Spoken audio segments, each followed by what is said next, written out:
Thanks for coming, my brother. You didn't want a shot, or you want? Yeah, we do a shot if you want to do a shot. You know what I mean? I'm gonna throw mine. I thought you was all the way black. We're gonna talk about that too. Yeah. We're gonna talk about that. Yo, thank you. Thank you. And number one, thank you for inviting me to the platform. Seguro, ¿qué pasa? You know what I'm saying? You got your shit, right? I got my little coffee here. I got a little shot. Let me know. We got the writers. I see. You got the bar. You got the bar next to the window. I see you. Y'all don't see it, but I got some shit on there. You got some shit on the side. I got some shit on the side. Toast to you, my brother. Thank you, man. Thank you for coming. Thank you for inviting me. No doubt, bro. This is a privilege and honor. I did a little homework on you. I was watching the shit. I was like, yo, this shit is fire. Yeah, man. We try.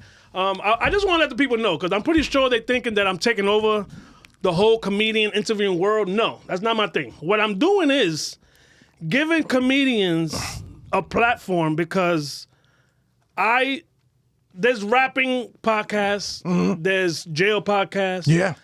Correct me if I'm wrong. I don't know if there's only for that.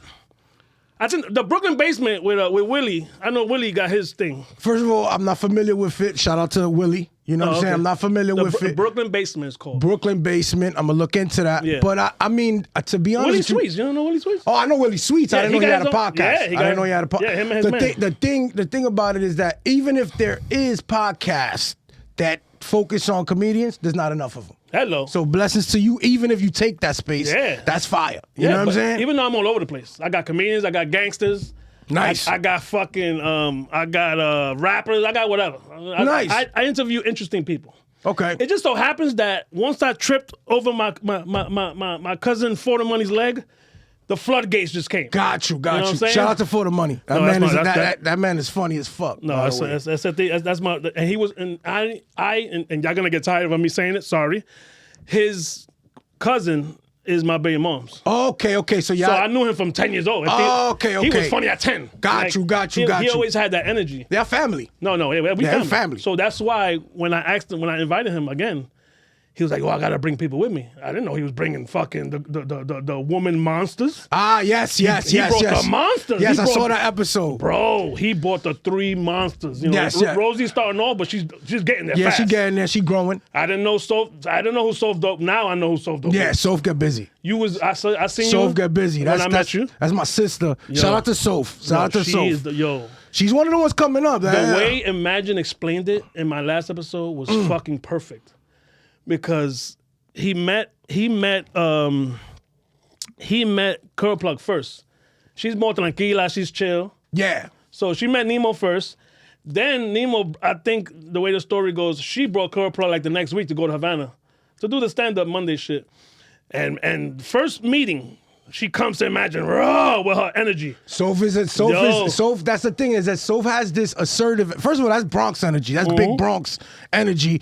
Because a lot of people think, you know what I'm saying, us people from the Bronx is like, oh, these niggas is aggressive. No, we're assertive with our energy, but there's love there. Hell yeah. And we're excited. We're excited to meet somebody. So when we meet somebody, we have a commanding presence. When I met Soph, I believe I met Nemo as well first. Yeah. And I met Soph, and I remember the first time I met Soph had performed, and I was like, not bad. You know what I'm saying? Not bad. And then I seen her perform at a hilarious sketch show. Shout out to Rachel La Loca, who has that platform as well. Oh, hell so yeah. when Shout everybody out. Yeah. When I saw her, she did a 5-minute set, and she destroyed. Boy, so from the last time you was and then the second time? It was a matter of like a month. From a month, the growth was exponential, and I was like, wow. I was like, yo. So then when I guess you gotta understand, when we do this comedy shit, we work on our stuff and all that, and we don't know what kind of impact we have on people. What I didn't know is when I went to go say to Sophie, which I had met before, but I told him, like, yo, that set was amazing. This particular joke you have, keep that. It's really strong. And she's like, oh my God, that means so much coming from you, PJ. And I'm like, really? And she's like, you one of them guys out here. And I was like, oh, I didn't even know you felt that way. And since that moment, but it feels good though. We connected. Yeah. We connected, and we'll call each other, run a joke by each other or whatever. And there's a writing session via the phone. And it's been a blessing to come across somebody like Sophie. And she's still very new in the game. And the fact that she's so advanced, it's scary in that woman lane. For any female comedian out there, yeah, Sophie's coming. You know what I'm saying? No, Sophie's shit. coming. It's been like, what, a year or two? It's probably been a year and a half, and it keeps getting better. Keeps getting better. Beautiful. So if you didn't hear what he said, his name is PJ Bryan. Yes. No T. Bryan. No T. Bryan. So let me, we don't do fake friendships around here. I met this man, this is the second time we meet. That's right. Me and my girl went to the New Year's Eve session. What do you call it? La Bodega. La Bodega. It was a comedian. It was you. So she gave 5 minutes. She wasn't supposed to be there. I mean, she wasn't supposed to get on, but she gave her 5 minutes. In 5 minutes, she fucking killed it. Yeah. First of all, she was supposed to be there because we never where we not supposed to be. The universe is gonna put us where we need to be. This is gonna be a different interview. Yeah. This So is she different. was supposed. He ain't fucking around. What today. happened that day was supposed to happen, and God bless Sophie. God bless Black Rose for giving her an opportunity. That was Black Rose's show, and that was an amazing show. So shout out to Black Rose. Black Rose is in DR right now. Yeah, no. So we may never see her again. She's naked. No, all over the fucking place. Yeah. We may never see again. Trump is not letting her back in. So it was you and Kareem. Also, Kareem Green, yo, my guy. That's my guy. Yo, so when you get on, I'm like, yo, babe, who the fuck is this nigga? And I keep it real. I never heard of you. Yeah. Nigga. 10, 15 minutes later, what I did, I went straight to you at the bar. Yeah. Yo, and I'm not even a fucking comedian, but good set. Yeah. It's exactly what you said. I was like, yo, he must know comedy. I don't know shit. You made me fucking laugh. My girl was laughing. And I gave you love. I gave you my card. I said, yo, we need to hook up. Yeah, man. And you here now. And this was New Year's Eve. And look, it took a while, but perfection, you can't rush perfection. But another thing that I said to my girl, because she's my fucking anchor. I unload on her. God bless her. Yeah, thank you. I was like, yo, why didn't I hear of him? And why don't I see him more often? We're gonna get to that. We'll get there. I'm not even gonna. So all this talking we did, that's just a summary. Got you. Now let's bring it back. Got you. We got to go to the beginning. You know what I'm saying? Right. Born and raised, baby. Bronx. Hell Bronx, yeah. big Bronx. You could tell. I walk in Brooklyn, niggas like, you from the Bronx, right? I'm like, I don't even know you, but yeah, good observation.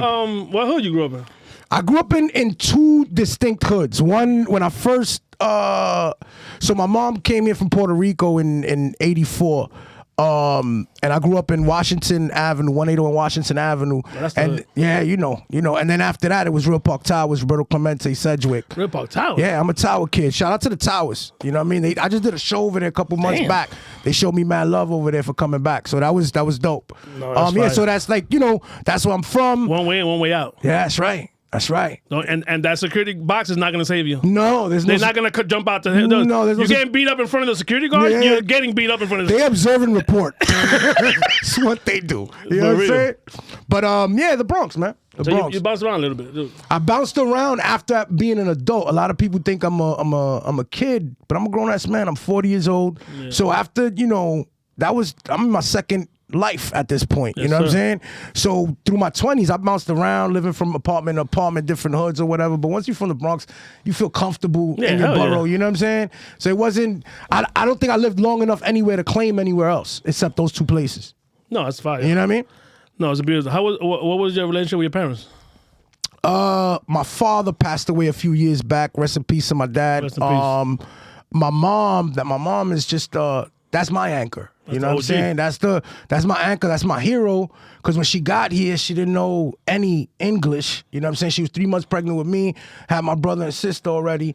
And she got over here, and then she raised us in a very fucked up era. The Bronx in the 80s was fucking something else. Yeah, bro. Something else. So she raised us in an era that was rough. My dad soon left the picture, and it was just us and her. Mm-hmm. And she showed us, how to be tough. And let me say this too, because I'm very happy that I grew up in that environment. Oh, yeah. You know what I'm saying? A lot of people be like, yo, you know what I'm saying? I didn't have nothing. And they use that as like my environment is what built the character I am today, built the foundation of who I am. Yep. And if I had to do it again, I wouldn't choose it no other way. I would be a Bronx kid. Oh, me too. You know what I mean? And you know what's crazy? For you young kids, and I'm like, my son's age, 13, 14, 20. My son is 15.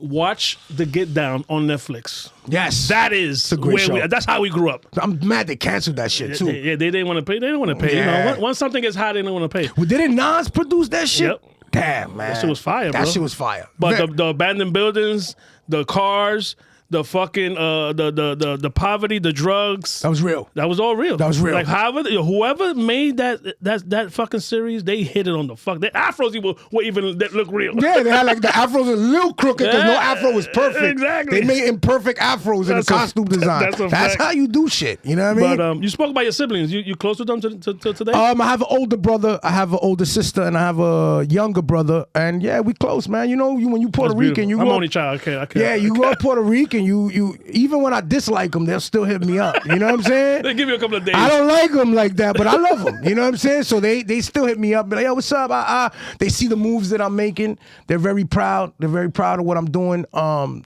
I'm proud of them. You know what I'm saying? Like from where we came from to where we at now, the fact that we still here and we avoided getting into big trouble. Yeah. I'm proud of everybody that jail trouble or dead trouble. Or dead trouble. So I'm just proud of everybody, you know what I'm saying? And That's beautiful. and I feel blessed. I feel really blessed that I still have my siblings with me. No, that's a fact. I got siblings on dad's side. You know, we're not tight, but you know, like you said, we love each other. You know, because when you don't grow up, like you probably did same house, right? Yeah. I didn't see my brother for 30, my sister for 20 years. So You met them late. Yeah, I met them late. So it's not the same. Yeah, it's not the same. But there's something about when you with them, bro, it's different. It's like like your soul knows this is like I love you. I don't know what that is, but it's fun. Like my sister and my brother, it's just weird how the love that I got for them. I'm gonna tell you this right now. When you grow up with your siblings, especially if you grow up the right way, like if your parents or your mother or whatever, whoever's your guardian instills this type of loyalty in a bad environment or in an environment that is not, conducive, to peace. Mm-hmm. And you all you got. You know what I'm saying? You all you got. That's different. That's some different shit. Like I've shed blood for my siblings. You know what I'm saying? Like there's been moments where we had no choice, where it's do or die. So when you go through those experiences with your siblings, we laugh about it now. You know what I'm saying? We laugh about it now. Like, remember that time? And we laugh, but that shit builds a bond that I can't explain. You know what I'm saying? So if anybody got a sibling, and if you on the outs with your siblings, fix that. Life is short. Fix that. No, that's a fact. Fix that. That's a fact. What when it comes to because the comedian thing is weird because we all think we funny. Like we think we funny, and we are I know I'm funny, right? I could be funny on my podcast. I could be funny in school. I could be funny at a holiday party at work or with the family. How did you know, and how did you say I can get on that stage and fucking do this shit? Because I'm pretty sure you thought you were funny. No, I didn't know. So I didn't know. So that leap that's a whole different. The leap was crazy. So it's crazy because I got the Monsters podcast and I do a lot of interviewing to other comedians and I have questions just like that. Yeah. And a comedian one time told me, he's like, yo, nobody's ever interviewed you. So I feel like this question has kind of been a little prepped. The response is a little prepped because it's okay. As long as it's honest. I was a big fan of stand-up my whole life. You know what I'm saying? Like a historian of fucking stand-up. But I always looked at it from like your angle. Like you look at it and you're like, oh, I'm a fan. I like it. And I could laugh at it and blah, blah, blah. That's cool. And that's it. And that's why I left it at. Like, wow, I admire what these guys do up there. Then I had a friend of mine that later on in our lives, like in my 30s, he kept telling me like, yo, you got to try stand-up. You gotta try stand up, and I'm like, you bugging. Thanks, you super bugging. You super bugging. I ain't not doing that shit. What I didn't know though was he was prepping me for it because he was telling me like, yo, don't nobody tell a story like you. You know what I'm saying? And I didn't know. I would just talk, and we'd be with a crew of people or whatever. And then there was a point where me and him were roommates. And we would throw little house parties, and house parties, house music blasting, all that. Good old days. But he would turn the music off and be like, yo, P, tell him the story about when we got chased by bums. And I'd be like, nigga, you tell him the story. He's like, no, you tell him. And then I would do that. I would go into the story And I had everyone, I'm talking about 50 people in my apartment cracking the fuck up. And then now it went from us dancing to me doing an hour in my living room. You know what I'm saying? Fire. I didn't know that. I just was talking and we were all talking and interacting. You was making your bones. Bro. And then I realized, I'm like, yo, he might be onto something. Like, he might be onto something. I may have to try it. Then I had this girl I was dating, but because I never did it, even though I was thinking like maybe he's right. But then I had this girl I was dating, and this girl I was dating agreed with him, but I never pursued it. So when we broke up, she was like, "Oh, you know when y'all breaking up, y'all say the worst shit to each other." She's like, "You don't execute what you say you gonna execute.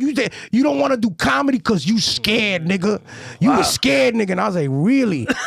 There you go, battery. That's all I needed. That's all I needed, and I did what I had to do, and I started, and it was. What was your first show? My first show. And did you get paid? Because I heard the first 2 years or 8 years you don't get paid, and it's fine. You're working on your shit. The first show, it was I didn't get paid, but I wasn't supposed to be in that particular. What I learned later on, I didn't know.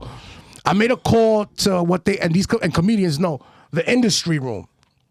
That was like a bringer show that you got to bring supporters to come pay tickets for you or whatever. Yeah, your family, your friends, whatever. I didn't know that. You went I didn't know. I didn't know. Nigga had no fans. Bro, I didn't know how the comedy business, how show business worked. Yeah. So I make the call. I send the email out to this industry room shit. And the guy that runs it calls me. He's like, "Hey man, I got an email from you. You're interested in doing stand-up comedy. How long you been doing it?" I said, "I've never done stand-up comedy. I'm just trying to get it in." And he was like, "What?"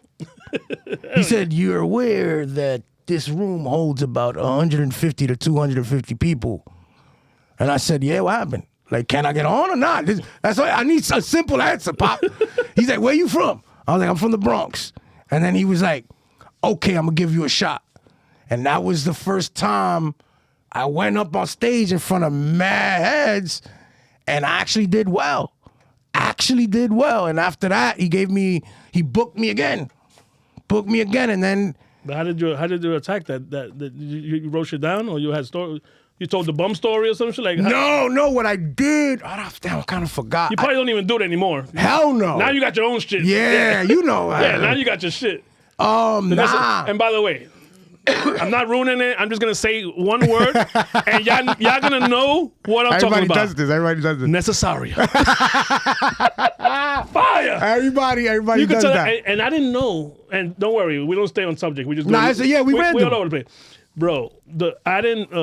Actually, in the interview with Fordham and Nemo and them, they told you, or you saw the interview. They said that you need to keep your material. That's yours. Oh yeah, that's yours. Oh yeah. So if you hear it again, it might be better.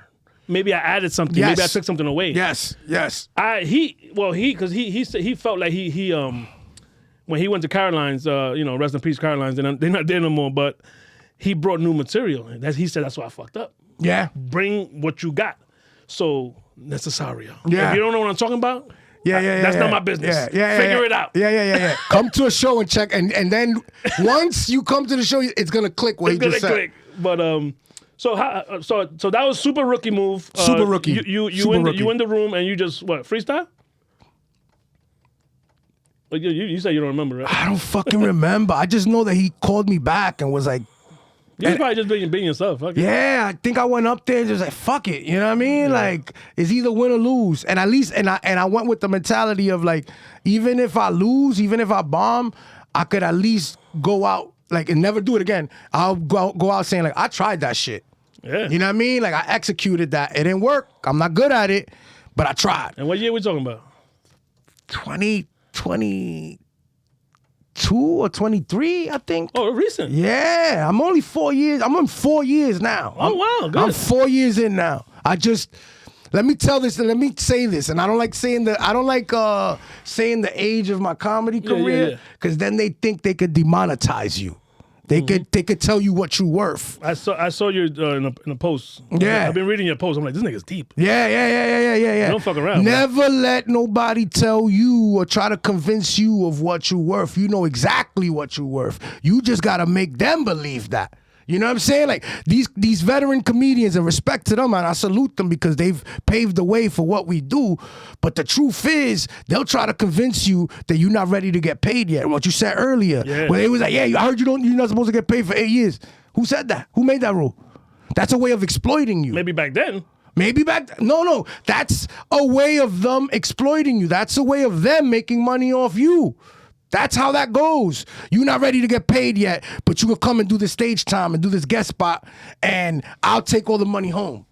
And I'll let you know when when you deserve a $50 or whatever the fuck you get paid. By you just saying that, I just thought about the whole scheme in my head right now. So the budget is $500. Exactly. All right. Now we're talking. So no, we're going. Let's talk numbers. We're going to talk numbers. Yeah. So let's say because I'm an East Tremont nigga. Mm-hmm. So let's say the Garden, made in Puerto Rico. Jose, shout out to Jose and Freeze. Shout out to them. Yeah. So your Ab got 500. You keep 2, split 3 with comedians. All right, cool. All right, so I'm gonna get Boom. I'm gonna get PJ for free because he just started for 4 years. So exactly. He don't even, so now I don't gotta pay you, and you're gonna kill it. So it's not your fault that your 4 years you're killing, and maybe another 4 year is still learning, and they deserve the 50. Maybe, but you never. But the thing, or it's deeper than that. I want to touch 2 things. Let me, because I love the way you broke that down. They give them bar, restaurant, lounge, or whoever owns the venue gives you a budget and tells you keep 200 for you, spend that on the comedians. That don't mean you're gonna do that. That's a fact. That don't mean you're gonna do that. Your business with the comedians is complete. It's on 20 pesos aparte. Yeah. You know what I'm saying? Whatever you do is what you gonna do. All right, my nigga, no doubt. Nigga, you might keep, they give you what, 500? He might keep the 4. And just pay niggas $50. Yeah. And and that's how they get. That's the problem. Now, since I'm a grown ass man, I'm new to comedy, but I ain't new to life. I ain't new to getting money. You know what I'm saying? I'm a Bronx nigga. So I saw the scheme early. Caught the scheme real early. I'm keeping 4, and I'm going to get a name. I'm going to get 4 the money. He got the name. Yeah. I'm going to get Da Vinci. He got the name. Da Vinci, take 100. I got 4. I got 4. I got guest spots. I got Soul's dope. Nobody knows her yet. I'm talking not now, but back then. I got PJ. Nobody knows PJ. I got fucking one PP. Y'all gonna all kill and walk away with nothing. And I'm gonna gas you and say, yo, just get out there to get your feet you wet. need stage time. Yeah. You need to get hours in. So that's the game. That's the game. And a lot of niggas gonna get mad that I exposed that. A lot of veteran comics like, oh, this nigga talking too much. The truth is the truth. And I'm glad this is being said because there's a lot of new comedians that I run into that I see a lot of me in them in their first year, and they're great.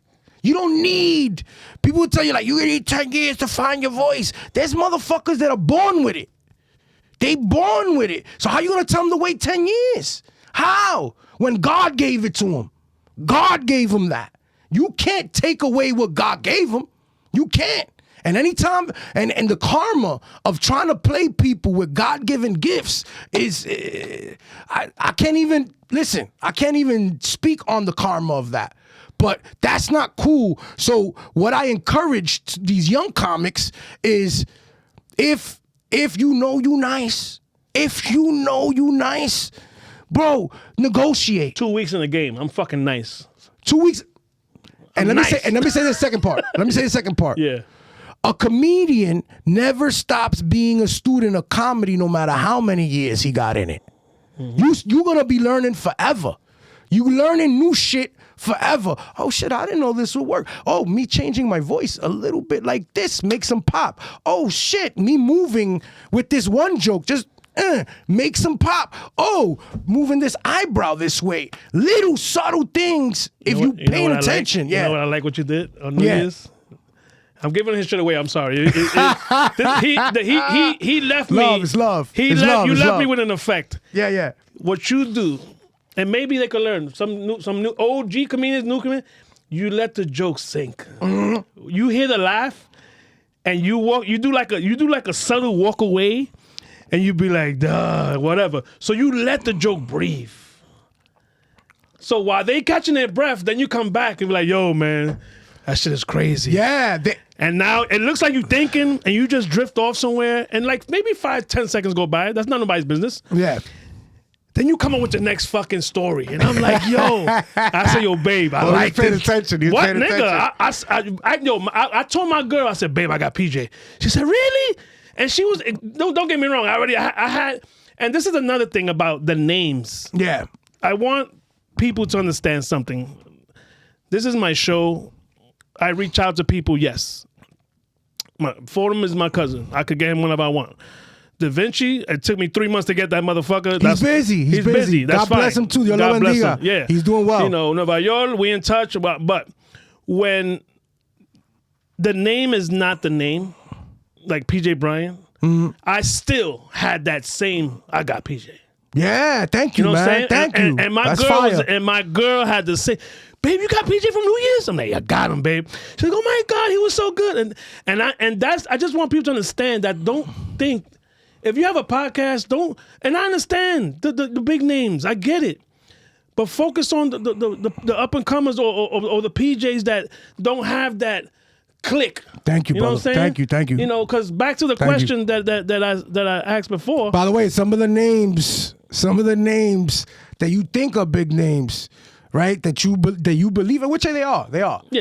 In our community, they big names. Yeah. Them niggas respect what I do. Don't get it twisted either. I spoke to Splu. About Yeah. I spoke to Splu. Yeah. Splu said he's a monster. Yeah. Don't get it. For the money said he's a monster. Yeah. But God bless Blue too. I love that brother too. Yeah. I love For the Money. I love Da Vinci. But if you speak to these gentlemen They respect. about No, they they respect. No. I may not have the social media following. I may not have that name, that buzz. But the respect. If you're on the set, they're gonna strap their boots. Yeah.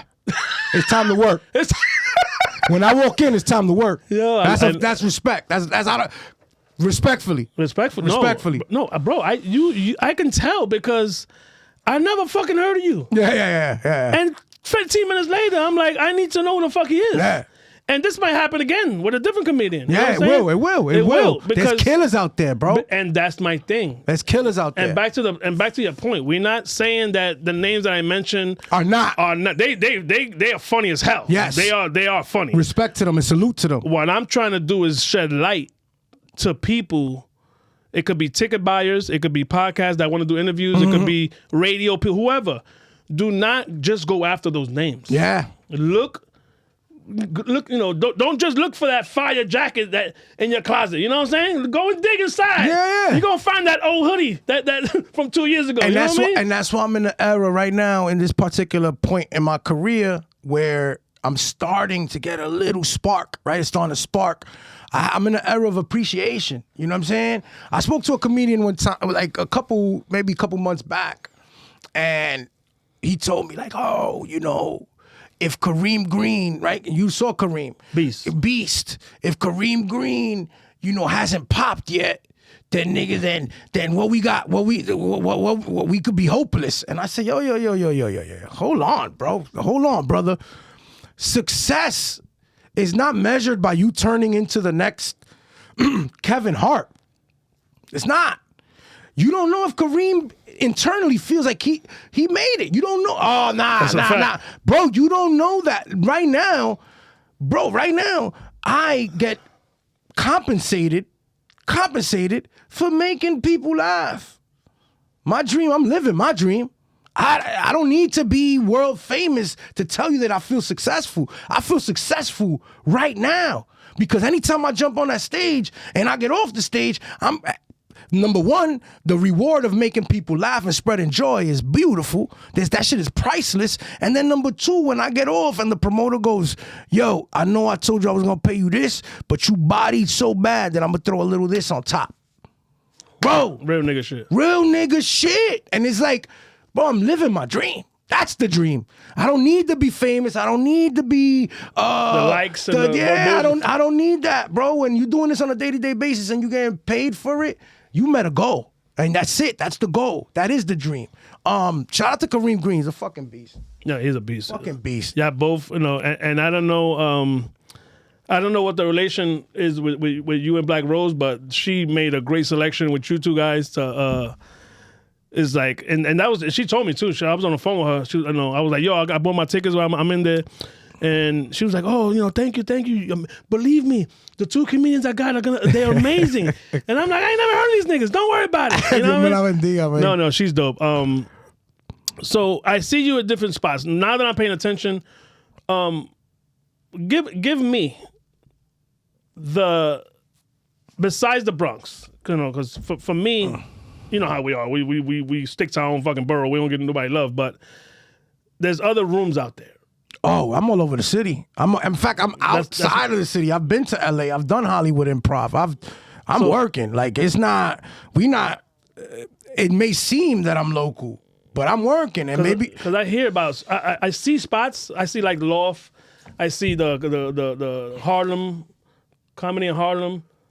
I see a lot. By the way, shout out to Jamie and Nikki. I gotta go there, bro. You have to go there. Anybody watching this that has not been to comedy in Harlem, because you will see the difference between the levels of comedy in New York City. Comedy in Harlem is one of those spots where there's a wealth of talent there.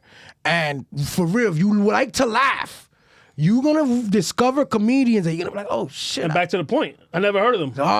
But we're gonna hear. This is when you got. This is when you got. And this is anything in life. It could be anything in life. It could be food. It could be babe. Why are we going to Puerto Rico again? Let's go over here now. You gotta can't be afraid to discover new things. That's right. So even if you love PJ, if you love Ford or whoever, you know what? Go somewhere else and discover other talents, because it's gonna wake you up, and because why not spread the love? As far as a ticket buyer is what I mean. Yes, the thing is, and I'm all about this now. Like this is what I'm focused on, and it's like I run into so many talented individuals now. Like now, because there's tiers to comedy. There's tiers. There's like that novice level, the intermediate, and as through my journey, I've ran into people that I'm like, yo, how nobody knows about you, bro? Like how? I get upset. I know. I'm upset now. Yeah, I get upset that they not doing the marketing necessary. That's what it's about. Then you're not doing the marketing necessary to really put yourself out there. What's your team? If you don't have one, then you're the team. Exactly. You know how many times I post this shit in my... I see it. And you know why? Because it's fucking free, nigga. And I'm at work. I say, you know what? We're going to do a post. Yeah, Toma. You got this. Just put it in their face all day, nigga. The work doesn't end when you get off the stage. The work only begins. When you get off the stage and you fucking destroy, right? Because there's hard days and there's easy days. There's days where you just destroying. And those days that you destroy, stick around. Give your Instagram out. They're gonna come to you though. People, they gravitate. Hello, I came to him. Yeah, people gravitate. They gravitate and they go like, yo, my nigga, bro, yo, man. Where you gonna be next? Where you gonna be next? I need to follow you, blah blah. Yo, put that Instagram my wife loves out there. you. Yeah, like, and she's the boss. And shit like that. That's how you get the next gig. Work. That's work. That's work. So when I meet these new guys, now with the Monsters podcast, with the Monsters Festival coming up in April, it's about building community and introducing my audience and people that have supported me to these new talents and sharing that spotlight. And because if the community's strong and people got interest in stand-up comedy, then feed them high levels of comedy rather than giving these niggas pork fried rice. You know what I'm saying? Give them a home-cooked meal. And that's just the point of building community when it comes to comedy, because I wish, and I'm sorry to say this, there's more whack comedians in the circuit today than there is good comedians. So when you find a good comedian, hold them, share them, put them out there, be like, oh, this guy's funny, follow him. Do that, because they need more light. And elite comedy needs more light. And when you mention comedy in Harlem, I think of that place as, that's elite comedy. That's elite comedy. I'm talking about, I've performed everywhere, Pop, in the city, all the mainstream rooms. I've done. They ain't fucking with comedy in Harlem. Respectfully. What is, because I was listening to a podcast and they said, they asked the guest, has he ever done an open mic? Mm-hmm. And he was like, nah, but I've done this. So why did that person and we're not gonna do names because it's not necessary. No need. Why did that person feel to challenge that person and say, "Oh, but you haven't done an open mic"? Is the open mic a level of a test that you have to pass or something? What is open mic? An open mic is the gym. The open mic is a gym. I don't know what the context was to whatever happened that you saw, but the open mic is a gym. The open mic is where you trying out the ideas that you're supposed to try out. And you should be touching open mics no matter how far you are into your career, because there's no reason that you're going to disrespect the paying audience with garbage, with just intrusive thoughts. Oh, I'm nice. I could just blah, blah, blah, blah. And that's a paying audience. Respect that audience. They paid to come support a craft that is not respected as much as we would like. So when they pay and they came to see a show, give them a show.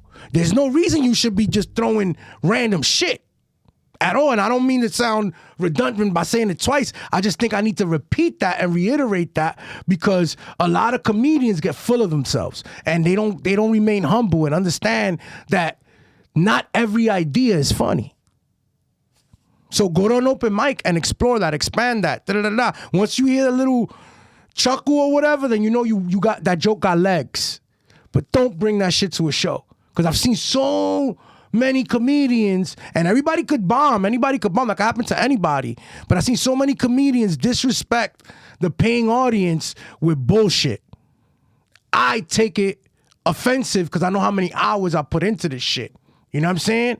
I know I'm reaping the benefits of investing into open mics. I've done hundreds and thousands of hours of investing in my craft to get to where I'm at now, where I could do a show. You could take me to open mic tonight? If I tell you, yeah. In New York City, yeah. In Tonight. New York City, right now, like an hour from now, I could, yeah. Open. Facts. Wait, nigga. Wait. Yeah. What time is it? It's fucking. Yep. At 3:00. Yeah. We could be and Yeah. You could tell the owner, yo, my man want to test some shit out. Yeah. Go. I don't even have to tell the owner that. They like that. There's open mics from like 3:00 in the afternoon all the way to fucking 11 to midnight. There's in New York City. That's the gym. That's the gym. And that is the reason, and this is another thing, and no disrespect to any comedians that are traveling comedians, because, you know, like comedians that are all over the place traveling across the country, touring comedians. The reason why New York City, why comedians from out of town come here, They respect.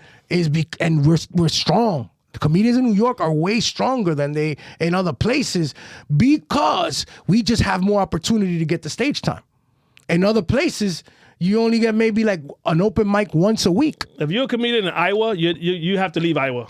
Exactly. You're gonna kill Iowa, but you know that's a small gym. Bro, that's funny. You're gonna want to go. You're gonna want to come to New York or LA to test your shit. I'm laughing because I've met motherfuckers, right? They don't know me from a hole in the wall. Like you said, I'm unknown, right? Mm-hmm. But the comedy community be like, that's fucking PJ. You know what I'm saying? Yeah. PJ. So then the out of town niggas be like, I heard of you, you know what I'm saying? And I'll be like, oh, what's up? How are you, brother? Good to meet you. Yeah, I'm from Iowa. All right, cool, man. Welcome to the city. Yeah, I'm a killer out there. You know, I fuck shit up. Oh, you want to? Oh, okay. You that guy out there In Iowa. In Iowa. Copy. And I'll see a dude get on stage, and it be dirt, like dirt. Hot garbage. In the beginning, I didn't understand why these niggas was bragging about dirt. Like, how you brag about garbage? But then as I started traveling, I realized you can't just jump on a mic in a rural state. There is no mics. There is no opportunities. In New York, if I come up with a joke right now, if I could tell you a story and I'm like, oh, I could use that for the stage, I could drive to anywhere and jump on stage real quick. Let me just try this joke out. Oh shit, it works. When you got the privilege of that, when you got that, you're gonna advance so fast. That's why we got the soft dopes. We got the sploos. We got the even For the Money, because For the Money was already popular as a content creator. He jumped on stage and had that built in him. Mm-hmm. And then all you got to do is work the stages that are available. And next thing you know, in 3 months, it's like, yo, what the fuck? damn, this motherfucker's nice, and this nigga only got fucking 3-4 months. It's because he's putting in that work. Practice. Practice makes perfect. And if it don't make you perfect, it makes you close to it. So, all right, so, and don't mind me. No, keep. Estamos aquí. Es más, dame otro palo si se puede. No, dale. Si se puede. So the Black Rose episode, I mean, the show, that was a show. That was a show. That's not open mic. Hell no. Okay. Hell no. Not in that venue. There's no open mics in that venue. Shout out to La Bodega. They have a beautiful fucking venue. It's a beautiful studio, bro. That shit's inside but outside. Yeah, inside but outside. You saw how I was joking about that? Because I walked in, I said, what the fuck? Yeah, that was amazing. Shit is Fordham Road. So that's a show. Yeah, that's a show. It's a show. Okay, so the open mic is the gym. Got it. So when it comes to you killing, right? Now you're a killer. Because I've heard them say it. Yeah. What do Thank you. No, 100%. I witnessed it, and I'm gonna witness more because when this drops, we hanging out that whole weekend. Yeah. That's how we roll. So it drops Friday. I'm gonna find you Friday, Saturday, and we're gonna fucking. Yeah, that's how we do it. It adds more to the episode. You know Yes. You know, I just fucking use you and throw you away. No, we're gonna have, I do the same thing with DJs. I try to do it. One DJ, she had me in 3 parties. I quit party number 2. I said, yo, I gotta go home. I said, it was 2 a.m. It was DJ Sammy Blend. That's the homegirl.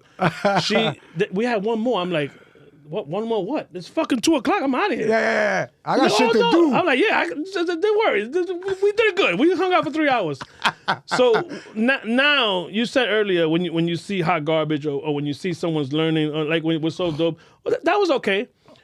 Are you approachable as far as for the young comedians to come to you and ask for help, or you gatekeep? Have you experienced gatekeep? Let's go with that first. You want to, which one? No, let's do the gatekeep first, and then if you gatekeep. They are gatekeepers in the game, and I think there's gatekeepers in every field. You know, it's not just of life. There's people that are plumbers, handyman, every fucking body. There's people that are threatened. You know what I'm saying? They want you to take their job. Yeah. They're threatened by the fact that they think you negatively impact their livelihood, when that necessarily doesn't have to be the case. And that's, I think, the problem with our community. I'm talking about the Black community and the Latino community. And you both. Yeah. You got two headaches. That's the thing, that we don't learn how to collaborate, and we don't know about partnership. And the key to good business is collaboration and partnership, even from the consumer to the vendor. If I have a product you want, right, and I'm going to sell it to you, and there's an exchange between money and the product, you need me and I need you. And that's a collaboration. You understand what I'm saying? And if, let's say Tommy, shout out to Tommy 5K, let's say, and Tommy's going to be in the Monsters Festival producing, if me and Tommy got the goods and we got the funny, right? And we got the funny, and I got the audience and he got the funny, or he got the audience and I got the funny, then we need to collaborate to make sure that this product of funny gets to the people. That's what we need to do as a community. And we cannot get mad at mainstream comedy rooms, right, that don't want to let us in, because they're doing the same thing. They are feeding their own community. They're doing that. When they got a bunch of Caucasian comics on the lineup, they're feeding their own community. They're staying strong and in solidarity and unity with their community. So, okay, I see what's going on. Let's run that play over here. We run that same play over here, uptown. Because uptown is more lit. It's our people. So now, yo, Pop, we got to collaborate. Like, what we doing now is a collaboration. It's business. But you can't, neither one of us can feel threatened by the other, because it's a mutual beneficial agreement when we come together. You know what I'm saying? Pause. When we come together. That was crazy. It just sounded wild. Right? See in the background, like, wow. Hey, yo. It's okay. It happens all the time. Yeah. But speaking on that is just, I think we fuck up a lot with that, man. And it's so fucking competitive. Even there's tribalism in our own communities, bro. Why the Dominicans are over there? And why the Puerto Ricans are over here? Like, what are we doing with that, bro? Let's bring that together. And now instead of selling an 80-seater, we selling 500 tickets. And everybody eat. And our people enjoy and laugh with our comedy. We need to chill with that because we don't win with that. Same thing with black comedy. And for real, black comedy is fucking elite. You on both sides. Yes. For real. For real. You could go on tour. You could go on tour with Joel and them. Yeah. You know, Joel and them. And you could also go on tour with the blacks. Yes. So it's and like, shout out to the black community that I'm also a part of because they adopted me when the Latin community was like, nah. Dead ass? Dead ass. You too ambiguous. You too black to be Latino. That's what I had to deal with in the beginning. You too black to be Latino. And the black audience was like, we'll fuck with you. Just get better. Get stronger. And I'm glad that happened because I got really strong dealing with the black comics and them going like, yeah, nigga, yeah, that joke is all right, but you gotta, Kareem ain't playing with you. Kareem ain't playing. He gonna tell you the truth. Smokey Suarez, shout out to him. He telling you the truth. Kenny Wu, another monster, telling you the truth. My niggas Use J, Wayne Cherry, they telling you the truth. And that makes you strong, bro. That makes you strong. And they do it in a nice way. They don't embarrass you. Who cares? Hell yeah. Who the fuck? Take it how you want, nigga. Get better, nigga. Who cares? Cry to your mama. Cry to your kids. Get better. Surrender your ego. Get comfortable with being uncomfortable. That's what life is about. So if a motherfucker tell you the truth, it don't matter how he told you it. It was the truth. Why you being a bitch ass nigga? Why you got bitch assness in your spirit? So that's stage A for you. Yeah. If you can't take critique, this ain't for you. Get off that mic. Because imagine I did black rooms, bro. I did black rooms where motherfuckers, the audience will not only boo you, they will threaten you. If you don't get this nigga off the stage right now, we fucking him up. We robbing this nigga. Like that. They force you to be funny. Damn. That's how shit is. Nigga, you better dig in your crates, nigga. Get him out of here. Fuck out of here, bro. Bro, rooms in Brooklyn. And Latinos won't do that. They'll be like, bullshit. They will? Bullshit. They will? I dealt with this. I must have been in some nice rooms. Bro, I dealt with this Dominican heckler that he got crazy, Pop, that I had to like put the mic to the side like, yo, Papa, what's up? Literally. Oh, he was fucking with you? Yeah, bro. I had to literally like put the mic back on the stand, like, and I'm roasting him, and I see him like, bro, his internal was like, he thought he could play. He thought he could play. So I had to be like, you all right? Like that. Yeah, that Will Smith came in, that Chris We're Rock. not doing that. We're not doing that. We're not doing that. I gotta go home. I got a son. I'm going home. You wanna go home? Let's go home. And you got the high ground. Yeah. You got the high ground. Yeah, let's go home. Let's not do this. There's no reason for this. Security's not gonna get here fast enough. I'm gonna give you a nice I'm gonna give you a nice kick to the face and it's kick gonna be to the face, Papi. I got a knife on me at all times. I'm from the Bronx. Nigga, that switchblade don't go nowhere. That is funny, bro. But I'm not subscribed to violence or none of that. Just saying these rooms are tough and they force you to get strong. And I'm grateful for that. I'm grateful for the black community for allowing me to get better with them. You know what I mean? Shout out to them. Shout out to them. But there's a difference. Gatekeeping and saying get better, that's not gatekeeping. We just letting you know you ain't ready. That's not gatekeeping. Yeah, that's not gatekeeping. No, that's not gatekeeping. Give us an example of gatekeeping that happened to you. That maybe it was subliminal or maybe it was fucking direct. That you was like, wait a minute, this is whack. Every episode of gatekeeping, it's kind of an internal gaslighting because you trying to like give people the benefit of the doubt, but it's just so weird. Like he didn't just do that. Like that. Wait a minute. He did that? Am I fucking bugging? You ever tell your man, am I fucking bugging? All the time. Am I fucking bugging? Or I gotta slap this nigga like that. And they be like, nah, nigga, chill. And then you go home and then sit there overthinking Talk to your girl. what transpired. And she's not gonna help. Yeah. Babe, he trying to play you, babe. Yeah. Babe, that nigga think you pussy, babe. Yo, babe, you pussy, babe. Now, next time you see him, you got that big Bronx energy. Like, yeah, what's good, nigga? What's yeah, good? yeah, all that good shit. What happened last time? Like, you know what I mean? Yeah. Now, I think gatekeeping happens in the mainstream rooms a lot. Mainstream rooms, meaning that are white dominated. Okay. Gatekeeping happens there. It's because it's a mixture, a combination of gatekeeping and tokenism. Hell yeah. Tokenism. This is how it works. The comedians of color that are downtown, the white rooms, they only allow one or two. One or two. Because you're gonna kill. Yeah, one or two. Not at the same time. We can't have too many Latinos because then the demographic of the audience changes. And we don't want that in the room.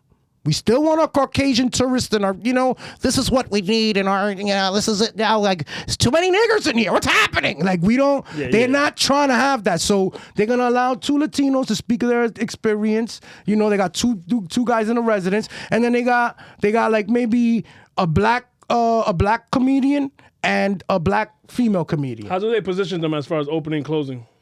It depends on how good they are. Okay. They'll let the color. They're diversity hires. Okay. That's what that is. They're diversity hires. And so this is what happens. You think, right, when you first start, it's like, yo, let me go talk to this comedian who's in New York Comedy Club that looks like me, who's my peer in the community, and let me see how he got in there. Maybe he could help me get in there. No, nigga. Because he understands the tokenism. He understands it can't be too many motherfuckers in here at the same time. So then now he starts blocking you. Oh. Your own mans, who you think is part of your community, gotta block you because if he puts you on, it now may make these dudes pick you over him. But it makes sense. Now I see the picture. There's only two allowed. We're gonna let PJ. We're gonna give PJ and Soph Dope the room. That's it. Yeah. So now somebody you love in comedy, yo, PJ, how can I get in there? And without even wanting to do it, you're gonna be like, that's my room, bro. Like, shit, that's my Tuesday night. Shit, don't fuck up my Tuesday. That's my little $80 to $150, whatever. So it's kind of unintentional, kind of sorta. No, it's on purpose. I don't want this nigga in that room. Papa, let me tell you something.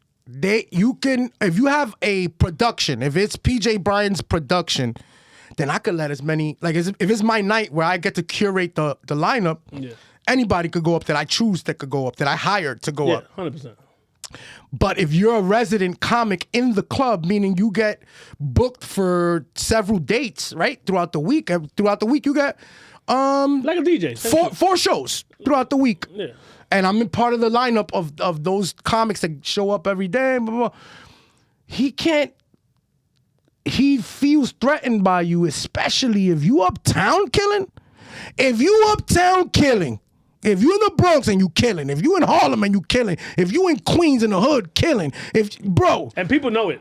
Promoters know it, owners know it. Those are harder rooms. So when you go downtown, easy. Bro. Killing. The room wants to fall. I've done rooms downtown that motherfuckers like, yo, what the fuck is going on? Who is that? Who is that?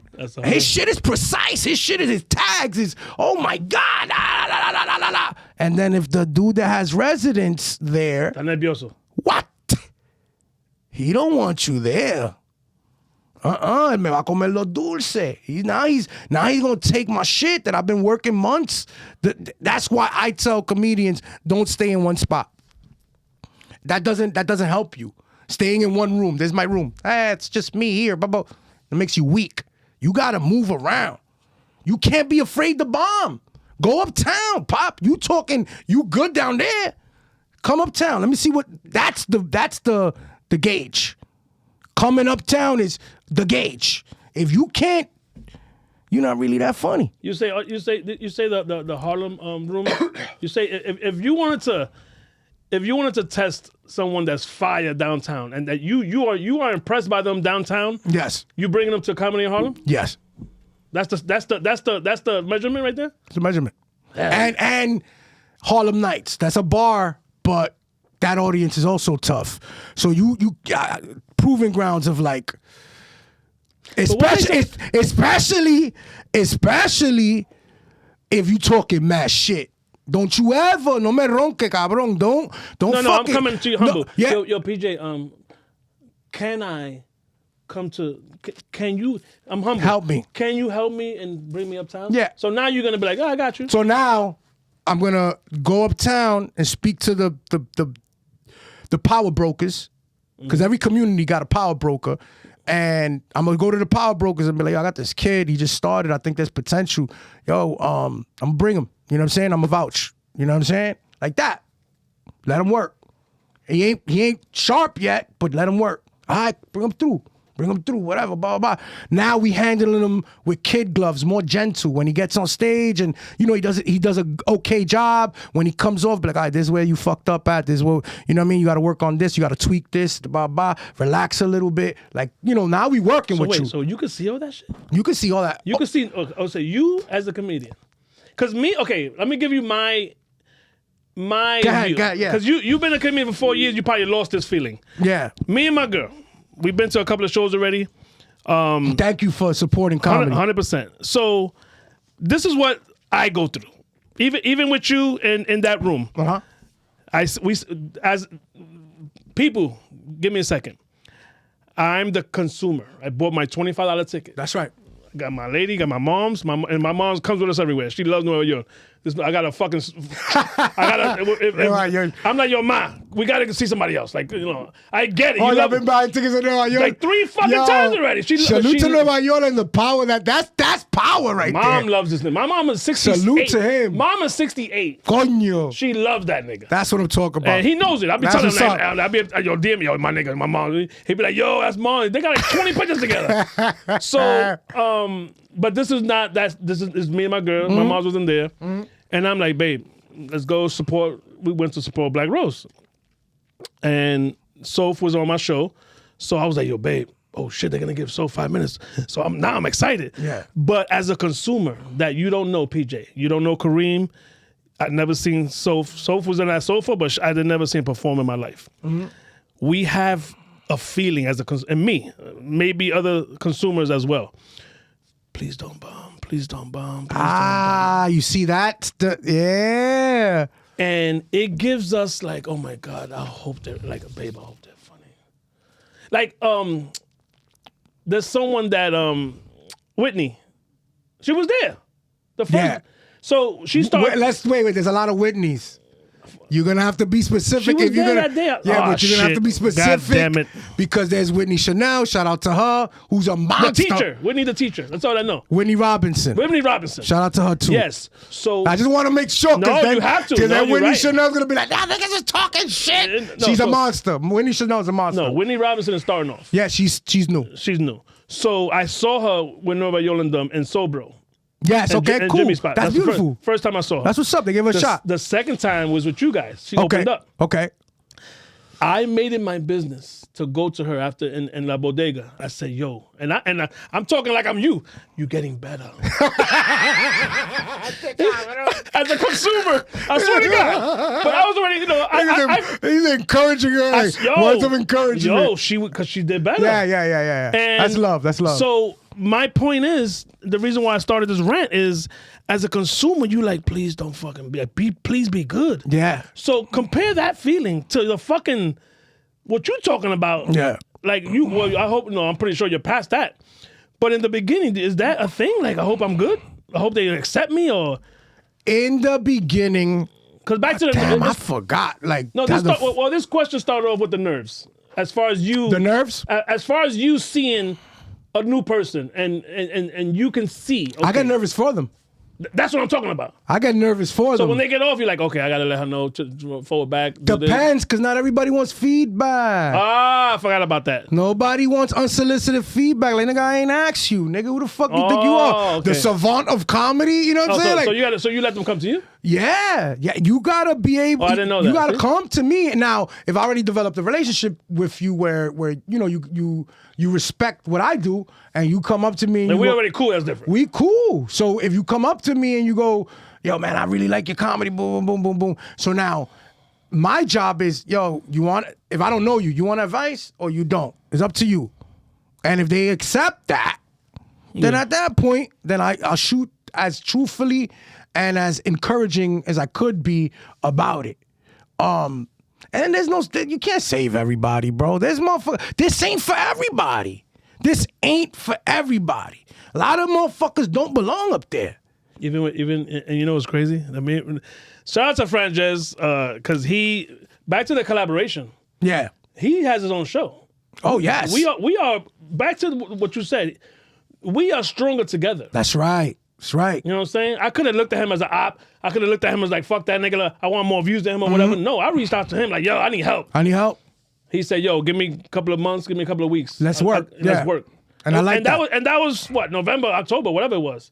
So back to I didn't want to interrupt you when you brought that point up. No, I salute But the that. collaboration is bro, we're stronger together. Bro, we need to learn, right? Or observe or adopt practices that we're seeing in the Jewish community, in the white communities, The Chinese the restaurant, Chinese, the Arabs. They'll build a store, help you, the 5 years or whatever it takes to pay for the business. All right, now let me borrow from you. Bro, I worked in Chase for 2 years. I seen it. Yeah. I seen the Lo Indio come with a certified check gift. So now I give PJ $10,000 as a gift. They can't tax that gift. That's right. To help you build your home. Talk to him. Because our home Talk to him. My home is and you lived in this house with 5 other motherfuckers and we ate sardines for 5 years. You know why? Because we stacking. That's right. So now, okay. That's important for them. That's important to I worked I seen it with my own eyes. Cause I was a new bank teller. And you know, when it's more than 10,000, 20,000, you have to get the supervisor. So on break, I'm like, her name was Jamie. I'm like, yo, Jamie, what the fuck was that? The nigga gifted his man or his brother $20,000? She said, you don't know what they do? I'm like, nah, what they do? She's educated. She said they buy a house, 5 of them, maybe 4 of them buy a house. They all chip in. They come from wherever the fuck they come from. China, Europe, Russia, wherever. They come, they chip in. Oh, everybody together, chip in. Let's go. Okay, you pick a room. Or you're elder, you get the big room. Or you young, you get the sofa, whatever. After 5 years, that house is paid. Or at least enough to get the equity out of it. That's right. So now, I'm going to give... Who's next? Who's next? Oh, you 24? Oh, we're going to pay for your wedding, and we're going to take your wife's parents' money. Excuse me. And we're going to get you... Bro, everything is together. Community. And what we do? We shit on you. Oh, PJ bought a house. Fuck that nigga. Yep. And your own brother, your own cousin, your own sister. Maybe your own parents at some time. Yo, bro, this morning I woke up to run some errands or whatever, and I look at my car, and somebody threw juice on the hood of the fucking car. Why? Fuck your Audi, nigga. Fuck that, nigga. I still got a Civic, yeah, pussy. Nigga, fuck. I seen this nigga before. I don't like how he carries himself. That is wild to me. We have to remove those primitive emotions from our spirit. We shouldn't have that in our DNA. We shouldn't. And then we wonder why these motherfuckers think they superior and we inferior because we moving with emotion. We gotta chill with that, Pop. And it's something, I can't. Who the fuck am I to change a whole culture's mindset, right? Yeah. But we have a couple years on this planet, right? Yep. Something where we could be like, damn, I learned this, I learned that. Your experience right there, where you saying, like, I see that the way they work together. That shit fucked me up. How long is it gonna take before we adopt those practices? It's never gonna happen. I wanted to. I don't want to say never. I want to be optimistic. I want to be able to say, like, maybe one day we'll get it. Maybe one day we'll get it, but we have to. Because to give your brother, because I seen it, and it wasn't only that family. I might have seen that I seen that shit, and it was never a Rodriguez, an Ayala, a Garcia. It was always whatever the fuck name they got, giving their relative or their to expand their property 20,000, 10,000. And that shit fucked me up. But I'm glad you touched on that. I think that's an important conversation for the community. But let's bring it back to the comedy. Got you. Why? Or maybe you've seen it, or maybe you haven't seen it. Do you think instead of the 20,000, something like, let me bring PJ along to this room because we need to stick together, and if comedian that's tier this and PJ that's we the same, and instead of the jealousy and instead of the he's gonna get the room bullshit, back to the point of 80 versus 150 tickets. It's amazing. Why? Do you feel that needs to change as well? I'm still figuring that part out. You know what I'm saying? I'm still really figuring that part out. That's why I got the festival, the Monsters Ball Festival, coming in April. Where's that going to be at? That's going to be everywhere in New York City for every weekend and the whole month of April. I got Grizzly Pear Midtown. Rest in peace to Pete, who just passed away. He's one of the owners of Grizzly Pear. Rest in peace. So it's 4 spots. It's more than 4. It's Comedy Harlem. It's Grizzly Pear. It's Slice in Queens. We got this is real shit. It's real shit. So what? Friday, Saturday, Sunday? I've been quiet. It's every week in April. I've been quiet. But what days? The whole month of April, every weekend in 30 April. 30 fucking shows? Yeah, not 30. I wish. That'd be We're nice. gonna get there. We're like gonna 20, get there. 15 maybe? I think we at 11 right now. That's okay. I think we at 11. Every weekend is gonna have a different venue, different show. We starting off small. We building. We community building. 100%. And the point of that festival is we're independent producers that work outside of those mainstream rooms and hold good numbers of audience, right? That they've been successful in their productions. So you said you and Tommy... Tommy got a show in Grizzly Pear. Tommy never performed in that mainstream room. Okay. You know, Grizzly Pear Midtown. So no te pongas nervioso. Nah, he good. He good. He got a show coming up. I haven't met him yet. Tommy? I haven't met him He's yet. cool people. I know Tommy for 20 years. Wow. I know Tommy for more than 20 years. And I'm glad that I'm able to work with him the way I have. In the beginning, you know, I was new. And he already had 20 years in comedy. So he was looking at like, yeah, catch up, little nigga. Now, he's like, God damn, this nigga. Nueva York told him one time, and shout out to Nueva York, but Nueva York know what it is. Nueva York was like, ¿Tú conoces este tigre? He told Tommy, ¿Tú conoces este tigre? Este tigre es fuerte, loco. Este tigre es fuerte. And Tommy's like, word? I seen him in the beginning, but I don't. He's like, yo, bro, this nigga's a problem. And then Tommy was doing a show in Eastville, which we got a show in Eastville. Shout out to Eastville too. Shout out to L. Shout out to Marco. We got a show in Eastville as well for the Monsters Ball Festival. Yeah. So I mean at least 2 of them bitches. No, yeah. We gonna, and that's tax season. There's no excuse. Y'all spending money with us. Oh no, Stop. and me and Da Vinci spoke about this. Do not, and we're gonna do it again. Okay. Do not call PJ because you grew up with him. Because he's your brother, your sister, your mother, your whatever. Pay your fucking ticket, bro. Facts. Because he made a good point. He said, your moms, and your girl came to see us. We had a conversation on the side, and I'm on your podcast. Yeah. So I didn't even do it for the podcast. I did it because I wanted to see these niggas perform. Absolutely. You wanted to see what... So that was a bonus that he came to my show. But the initial... And I know and I could have called Chubbs. Yo, Fordham, yeah, whatever. Come on, you're my family. That's an embarrassment. Even making that call is embarrassing. Y'all niggas don't charge $100. Y'all niggas charge what? I've seen tickets for $23. Yeah. I've seen $20 tickets. Yeah, that's a fact. Joel don't be going crazy. No, we don't get crazy. I mean, the community shouldn't get crazy because if you want your community to be there, then make it accessible. 23, 25, 30. You know, Black Rose wild out with 50, but we ain't gonna talk about that. I still paid. Yo, she called me, right? She said, they telling me I'm wilding with $50, and I'm like, yo te dije que te pasaste. And she was like, no, it's New Year's, nigga, and I gotta pay y'all. Y'all know what it is. So I understood. Yeah. Understood. Yeah, but no, because there's another thing. Let me say this too. She's gonna kill me. I'm sorry, babe. I'm sorry. You get what you pay for. That shit was. Hey, I got a shirt out of it. I got edibles that I gave to my girl. She was high for 3 weeks. I saw 3 amazing comedians, even the host. Yeah.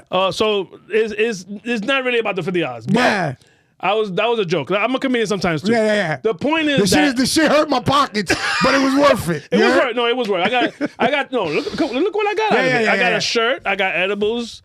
And I got this. I had a great experience, and I got PJ on my show. So you know what? We're gonna throw that with the $50. Not bad. Not bad for $50. Not bad. Not bad. Ganate, cabrón. I'm sorry, Black. Man, lloriqueo. But I've been reading some of your shit on your, and I love because you don't just post nonsense, you post game. Okay. So I'm gonna read some of your stuff. Hey, comedians. On hosting duties, stop informing the audience of who got a guest spot on a show. What does that mean? I don't know what that means. So professionalism. Now, as you get further along in your journey, professionalism is key. You got to know what you're doing. And I feel like I've done so many shows where professionalism is not prioritized, and it hurts my brand. If you tell me, yo, P, I booked, right? You tell me I booked these 3 niggas, right? And they strong comics, they professionals, boom, boom, boom. I went over budget, but I want to get you on a show. Can you maybe give me, a guest spot for 10 minutes? Like, I don't know. I don't want to, I'm not pushing it. If you can, you can. If you can't, you can't. And I go, está bien, I'm going to look out. It's love. And I know that you starting out as a producer, so I'm going to do that for you. Let's go do that. And then let's say you hosting, and then you get on stage and you go, coming to the stage, this is a guest spot. This is a guest spot. Bye. I got PJ Bryan. Now, this is the problem with that. When you telling the audience it's a guest spot or he's doing you a favor, you are devaluing me. Now it means to the audience that, or a producer that might be scouting, because that happens too, they buy a ticket just to scout. I want to see the new talent. Now he's going like, oh, he's a guest spot here? I don't got to pay him that much if I want to book him. So now you fucking with my money. You fucking with my arbitrage. So how would you introduce a guest spot person? Coming to the stage. Been all over the city. Very funny comedian. A good friend of mine. In fact, the man is my brother. He's showing up tonight to make sure that he makes each and every person here laugh. Please make some noise for the comedy stylings of PJ Bryan. So in other words, the audience doesn't need to know the politics. No. And we don't give a fuck. And we don't give a fuck. You might have a producer there that's looking at me, and now he's thinking he could get me for cheap. Well, just because in the kindness of my heart, because my heart bleeds, I wanted to do a favor for you because we cool and we click. You just fucked me up for 2 months. For 2 months, you fucked me up. But what if you're not on the flyer? Don't matter. Okay. It don't matter. That's politics. Nobody cares. The flyer should say, card is subject to change. Oh, no. It says in the bottom sometimes, and other special guests. That's right. So that's your category. Yeah. Mind your fucking business. Mind your fucking business. Somebody called out. I got sick. I can't. I got into an accident. There goes other special guests. PJ Bryan. PJ Bryan came through to show love. Instead of, my nigga did me a favor. You know what I'm saying? I went over budget. The fuck are we doing? The fuck is that? So that's why you said that. Yes, that is that's troublesome. And you fucking with the potential earnings of a comedian. Yeah, don't do shit like that. Because you continue. You say you can affect the impact and potential of a comic getting booked and their earnings for those future bookings. That's right. Wow. Let's be smart, Pop. That's all. That's fucking amazing. Don't hurt me while I'm helping you. That's what I'm saying. I'm helping you and you hurting me. So then what are we doing? The fuck are we doing? Motherfucker. Yeah. I'm helping you. I'm helping you. And you're hurting me. And you're hurting me. Come on. That's what I'm saying. And respect to everybody. But if you're going to host and you're going to produce a show, be respectful to the people that are looking out for you. If I do a guest spot for you, for the love, or because I feel like, you know what? Let me look out. If I do that, don't shit on me. I'm out to get this bread too. Just like you out to get the bread. I want to get this bread. And I'm about to murder shit. Don't get that twisted either. Would you do a freebie? I've done freebies. Wait, I'm gonna put you in a situation. For example, La Bodega, right? You come, No. I'm getting paid there. That right there. Don't you? Oh, I'm sorry. Next example. That's New Year's Eve, papi. Hay que comer. Hay que comer. My son can't eat. All right. How about the Gotham, the comedy in Harlem.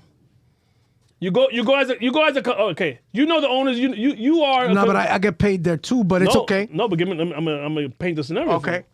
You and your lady go. Yo, babe. You know what? What you doing today? Nah, whatever you want to do, babe. All right, let's go eat and then let's go pass by comedy in Harlem. You already know they might put me up there, but whatever. If I'm older, you paid to get in, whatever. And someone comes to your P. You want 5 minutes for free? It depends. That's what mood you in? Depends mood. Depends who's in the room. How many shots you took? Nah. But I heard that sucks too. The drunk comedy is not cool either. If I'm booked and I'm performing, You ain't fucking around. I'm not getting fucked up.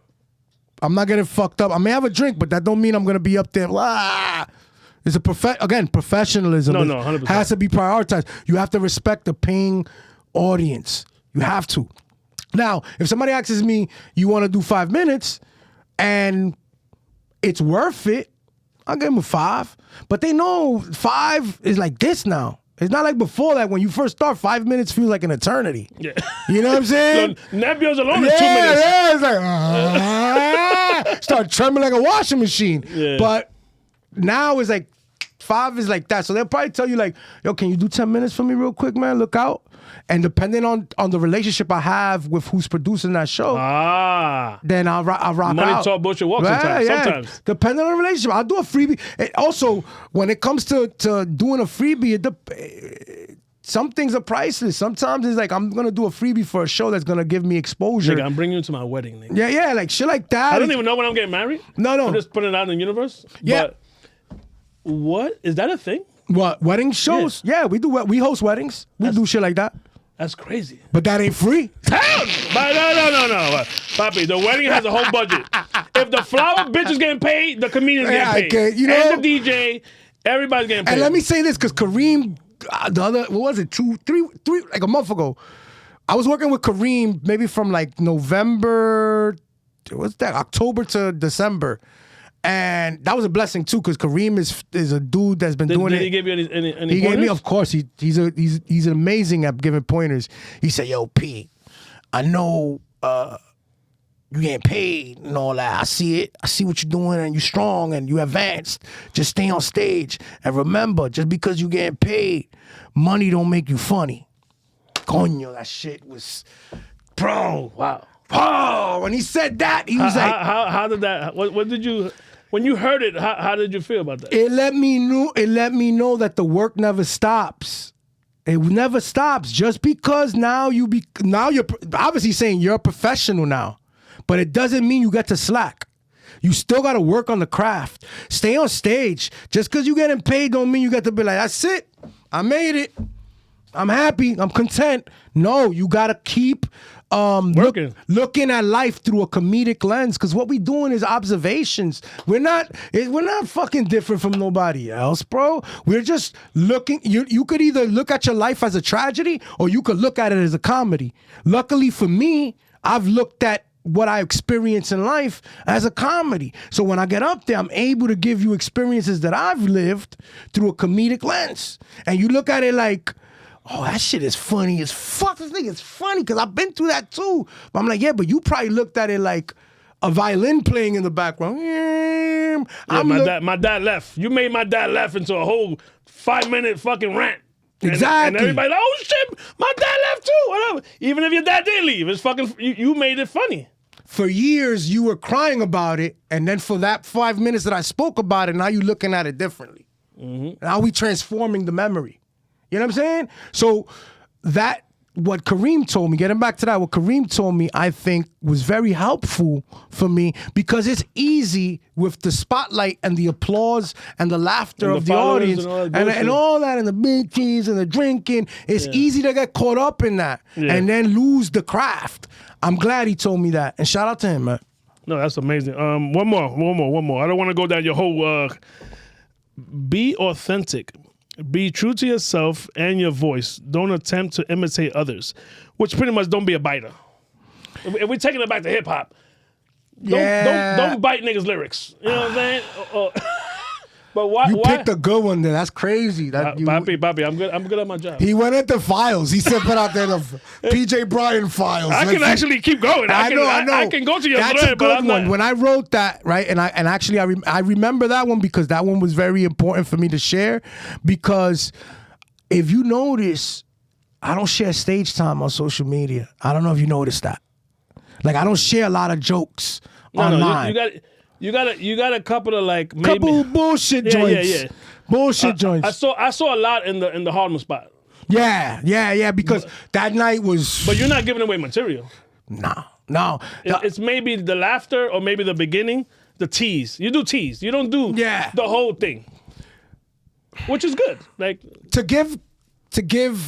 I don't want to. Should I? Okay. To give game, we've lost the impact of mystique. Everybody's giving away the bodega. Everybody's giving away the store. Why the fuck would you pay a ticket for me if you already see my whole set online? How? And they started, and that's why Dave Chappelle and them niggas started that lock and phone shit. Yeah, papi, I'm working on shit. So why are you gonna come see me if you already seen it online? Then when you see the jokes, you're like, yeah, I think I heard this already. No, provide them with an opportunity to be curious about you. Damn, he is making them laugh. I can hear them laughing. I wonder what he's saying to make them laugh. Gotta buy a ticket, and I'm giving y'all gems, nigga, for free. On YouTube, nigga. But it's the truth. Yeah. We lose that. The reason, and then now that, connecting it to that post is because on top of that, other comedians will steal your jokes or steal the idea. I don't believe that shit. I need to see it for myself. I don't fucking believe that nigga. I don't believe that nigga steal jokes, bro. I need to witness this shit. Because I will be the nigga. PJ said that, motherfucker. PJ said Necesario. Fuck him. Yeah. I will be that nigga. But nobody does that. Nobody polices. Someone would really steal a fucking... That's crazy. It happens. I've been a victim of jokes being stolen or you getting too close to... They better not steal Necesario. But bro, it happens. That shit is fucking It happens. And you know what the rule in comedy is? You know what the rule in comedy is? Not. Whoever makes it to TV first with the joke, that's their joke. Oh, I heard that's why Jay Leno and Letterman had beef. Bro, that's why when I heard that, I said, "Are you fucking?" When I learned that, I'm like, "Yo, not because I heard that joke." Back in the days, that was a. But if you make it to Johnny Carson, you could, nigga. No one fucking heard of you in L.A., nigga. They could fucking rob you. Who the fuck is PJ Bryan? Yeah. If I go to let's say who's one of the comedians que se conoce ahora? What do you mean? Name a famous comedian. Fucking no, the white boy. That nigga's who say it. Damn, I forgot his name. Bill Burr? Let's go with Bill Burr. Okay, let's go with Bill Burr. Right, let's go with Bill Burr. If Bill Burr comes out with a special tomorrow and you hear Necesario, it's his. The fuck am I? The fuck am I? That's it. You're done. I'm done with that joke. It's over. Because now when I do it, even though I created it, they're gonna be like, yo, that's a Bill Burr joke. This nigga's stealing jokes. Nigga, I created it. And that happens in the rap community. It happens. Drake could steal a whole nigga's fucking album, and it doesn't matter. He's Drake. It's a power imbalance. Yeah. Because the light is on you. Yep. I'm still in the underground. I'm still in the dark. Yeah. That's a fact. So you going like, nah, it's hard to believe niggas steal jokes, Papi. It happens. Yo, Solo Jones. I had a rapper, Solo Jones. I know Solo Jones. That's cool. That's cool. No, Shout out to him. He was on here, and that's, bro, within 5 minutes, he said that. Yeah. He said that niggas, the same way. The spotlight niggas steal the underground shit. And yeah. So the comedians, and maybe the DJ world is the same way. Probably. They'll steal a blend. They'll steal a mix. Because they can. Who the fuck is to say? I got the big stage, motherfucker. Stay down there. Don't worry about it. Yeah. And maybe I'll give you a little G to rob you. Maybe Cuidado. you'll come along and just sit there and just watch me. Watch me steal your shit. That's crazy. And I don't want to say the name, bro, but there's this one comedian. I don't give a fuck. You know what I'm saying? Say the name, fuck No. him. I'm not gonna do that because then you know what I mean? Francesca, but well, tell me later in the car. Don't worry about it. Yeah. The problem is that these niggas stand in the back of the room. They're standing in the back. There's a trick. There's a trick. There's a trick. Typewriter. Yo, to the new comedians, there's the trick that there's how they know they robbed you, nigga. Right then and there in front of your face. They go, yo, good set. I like that joke you did with the pop. Oh yeah, thanks, man. Thanks, OG. I got a joke just like that. Oh, they got you. They robbed you. And they don't. But now they do. Now they do. You get it? Oh, so they That's game. I'm giving you a game. So not only did they steal your shit, they are discouraging you to use it again. They let you know I had something before you about that. So then when you see it, you go like, he did tell me he had something like that. Wow, that's crazy. You understand the mind fuck to a younger comedian? Is that I'm just an older nigga that's been in the street. So I know, the psychology. And I'm like, oh, this nigga stole the work. He just robbed the work in front of my face. That's crazy. Telling you. Watch out for that term, B. I got a joke just like that. They better show you the fucking, show me. You got it filmed? Let me see it. Show me. Show me. Oh yeah, I'll show you. Look, I did it 3 years ago. But, oh, okay, cool. Now I know. Now I know. But now you're gonna tell me you got a joke like that. And now I gotta believe you. And now when I see you do the same joke I'm doing, I gotta be like, he warned me. The fuck out of here. The fuck out of here with that. Yo, I love this interview. You know what I mean? I'm giving niggas game. You said we were gonna have fun. Yeah. Giving niggas game. Now niggas be like, yeah, this nigga's giving game. 100%. Let's talk about your podcast now. Well, how many episodes you got in? Is you and give a shout out to your team. Yo, Huge J, Wayne Cherry. El Gordito. Huge J's hilarious, bro. Oh he's my a comedian? God. Yeah, he's a stand-up comic. Oh, okay. I met him at an open mic. At a Caucasian open mic. Huge J. And he's shooting shit. And I remember I was already like getting booked, and it was the beginning of me getting booked, and I got some motion. So now I'm feeling myself. Hell yeah. That day I just happened to come up with something while I was driving, and I'm like, oh shit, I think I got something funny. Let me stop right here and let me run some jokes to open mic. So I run some, people saw me, oh P, what up? Run some jokes, and I see this big guy. And I'm like, okay, cool, whatever, boom, boom, boom, boom. And the host of the show comes up to me and is like, yo, you gotta watch this guy. This guy, he's been coming in for like 3 months. And, he's funny. He's funny, but you gotta work with him because he's coming in this room, and this room is not it for him. Because he would go in there and do funny shit, but because it was a Caucasian room, they weren't resonating with what he was talking about. So I'm like, all right, let me watch him. He goes up there and he starts fucking doing his thing. And I'm dying. I'm the only. Because you get it.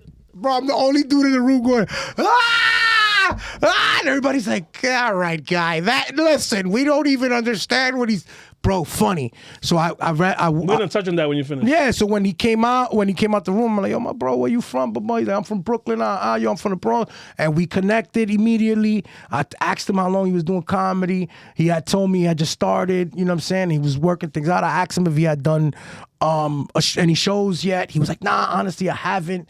So I said, yo, I'm gonna spin the block on you like in 6 months, see where you at with it. 3 months later, we spoke on the phone. I hooked him up with my homegirl, Funny Fee. Shout out to Funny Fee. Hooked him up with Funny Fee, and Funny Fee took him, and the rest was history. He took off. He fucking took off. Once he took off, I knew it was on and popping. Now, I had developed, I was producing as well. I started producing shows, and I had this idea from the beginning of this podcast. And when I was talking to him on the phone one time, my son was in the passenger side, and I'm talking to him in the car. We talking about like the business and how's it going for him. I remember that conversation. How's it going for you in comedy right now? And he was like, yeah. And we start chopping it up, and my son is dying laughing at our conversation. Just regular conversation. Regular conversation. No material. Just no talking. material. My son is like, in the car. When I hung up the phone with Jay, my son was like, Pop, you say you needed a co-host for your podcast. That's him. You guys are funny as fuck together. Yeah. And I was like, I called him. I said, let's do this. And we took off and we started doing it. What's going on now is that we stopped. We've been in a filming hiatus because now we expanded the Monsters brand to production. And the goal with Monsters is to begin producing specials for these comedians that are monsters but are not known yet. I love it. You know? The ones that is like, they're killers, but nobody knows about it yet. Ninjas that are just silent, but they come in and fucking dead.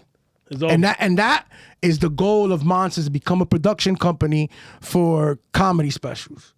And I hope I'm not giving away too many secrets, but really that's the plan. That's the fucking plan. So back to the point of knowing, because in that case he didn't know the Blanquitos. He didn't know what to bring to the Blanquitos, right? So what? Because they didn't get him, right? You're right. Okay, so you now, being who you are and your caliber of expertise of your expertise, not of the and business. I'm still a student. I don't want to come off like I'm fucking arrogant. No. You still a student. No, and bro, imagine what's here talking about 30 years. He's still learning. So yeah. It happens. But how do you guys, as a whole, comedians, or what would you tell him to approach that room of fucking tourists? And like, you know, them 42nd Street annoying motherfuckers on the corner, comedy show, bullshit. That's probably gonna be a white room. How do you approach that different? So, like, I don't. Jay knows now. Jay knows what he's doing now. Jay is sharp motherfucker. He knows exactly. No, just the game of the approach. But at the approach, it's not really. First of all, if you authentic, remember that post where I go, you authentic and you being yourself and you found your voice, then the truth is that you don't gotta change much. You're gonna double down in who you are when you win these audiences that may not relate to you. The only thing is you're tweaking certain words. You know what I mean? I can't tell a tourist or a white audience, like, yeah, because I bodied this bit there, and then boop, they don't understand what body is. The lingo, the slang. So now you probably got to tone down the N-word too. You do. I minimized the N-word. If I'm doing a white audience, the N-word is not coming out. Maybe one N-word per set. 2 max. Because you don't want to encourage discomfort too. You don't want to encourage them to think it's okay to say it, because if the joke that you got has the N-word in it, so now that when they tell their friends the joke that you got, they're gonna be like, so he said this joke and he said niggas, and you like, whoa. It's like repeating a lyric. It's like a rap lyric. When he says the lyric, he says it innocently, but you still say it, and it has a negative impact. So that's one of the reasons. Yeah, you got to minimize that in a white room. You have to be responsible and professional comic. Part of being a professional is responsibility of how you measure your words. People don't see that right there is another gem. People, I'm gonna go up there and I'm gonna be super nigga. Like, nigga, no. You are representing a community, and you don't want these folks to go. You don't want to be cooning. Stop the cooning. You can be funny, and still be intelligent, and still be cerebral. And I could express a story that I have from the Bronx, and express it in a way where it's just an experience and not a stereotype. And it's crazy with the Moreno black rooms. You can't do the because you speak both languages. Yes, of course. You can't go to the Spanish. You got to turn it off, and it sucks. You can't. Do not ever underestimate the intelligence of a black room. I learned that. So they'll get it. Okay, they grew up. We all grew up together. So maybe they know what primo means or whatever the fuck. Papa, don't get it twisted. Okay, but you do have to be careful, or just do it. One time I saw, and I'm sorry, Tommy, I got to. One time, Tommy did a downtown room, and Tommy forgot he was downtown and started talking Spanish for like 5 minutes. Nigga, what are you doing? They don't know. Bro, there was like 3 white people like, what the fuck is happening? This shit turned into ESL. What the fuck? Shit turned into La Bamba. Bro, and I was like, yo, papi, ¿qué pasa? And he's like, no, I forget. Yeah, bro, don't, like, I get it. But in black rooms, you might get away with it. Maybe, but you gotta just, you know what I do. So the words I'm using when I use it in Spanish, it's a it's a way of connecting and building a bridge to our cultures and to our heritage. Yeah. Because I grew up around my brothers and I grew up around Latinos. So now I'm bringing the experience in one lens, and then it's universal now. It's universal now. Don't ever think that they're not going to understand. It's your job that if they don't, you educate. Paint the picture. Paint the picture. Paint the picture. That's all. Now, don't alienate yourself by going. Don't go 5 minutes into Spanish.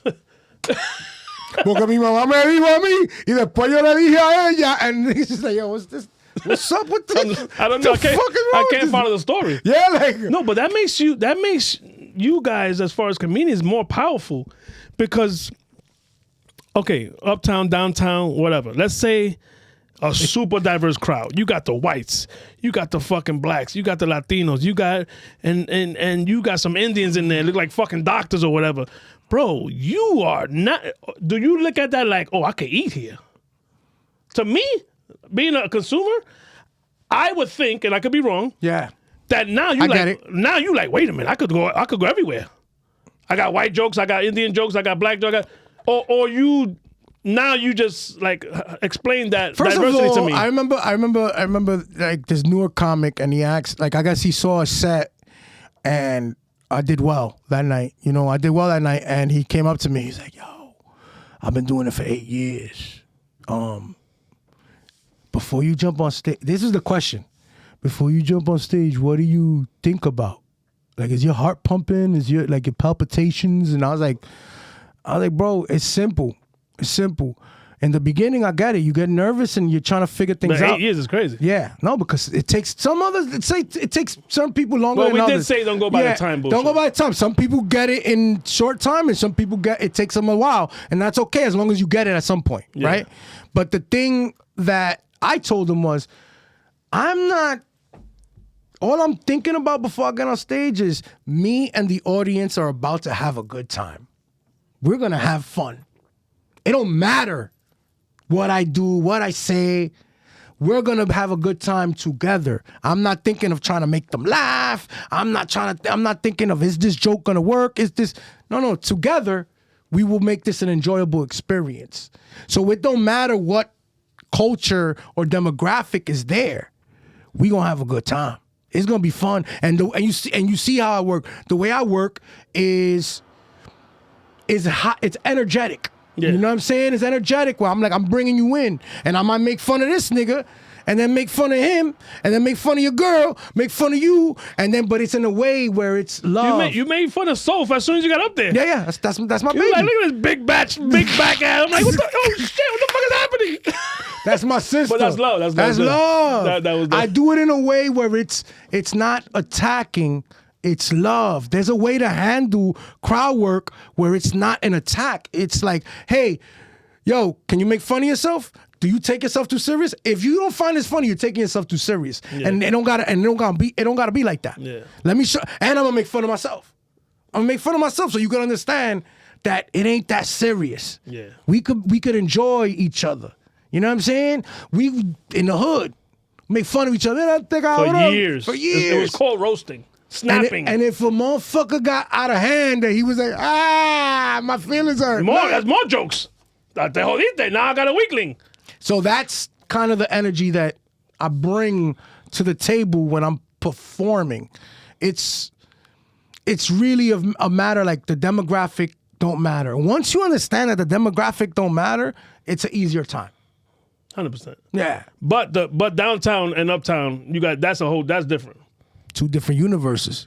Not worlds, universes. That's not demographic. That's a whole different animal. There's killer black comics that'll tell you, I don't like performing down there. I'm uncomfortable down there. I've heard it. Yeah. From guys I look up to. And they could body it. Yeah. There's guys I look up to that be like, I don't go down there. Fuck them. I'm not comfortable down there. What about down by Tribeca and shit? There's rooms down there too. I used to work nights. Where? Give me a name of a room. No, I don't know names. I'm just saying the part of Manhattan as far as all the way downtown, like fucking LES type and Tribeca and Chinatown. Like, there probably is. I don't know. But they're not popping like that.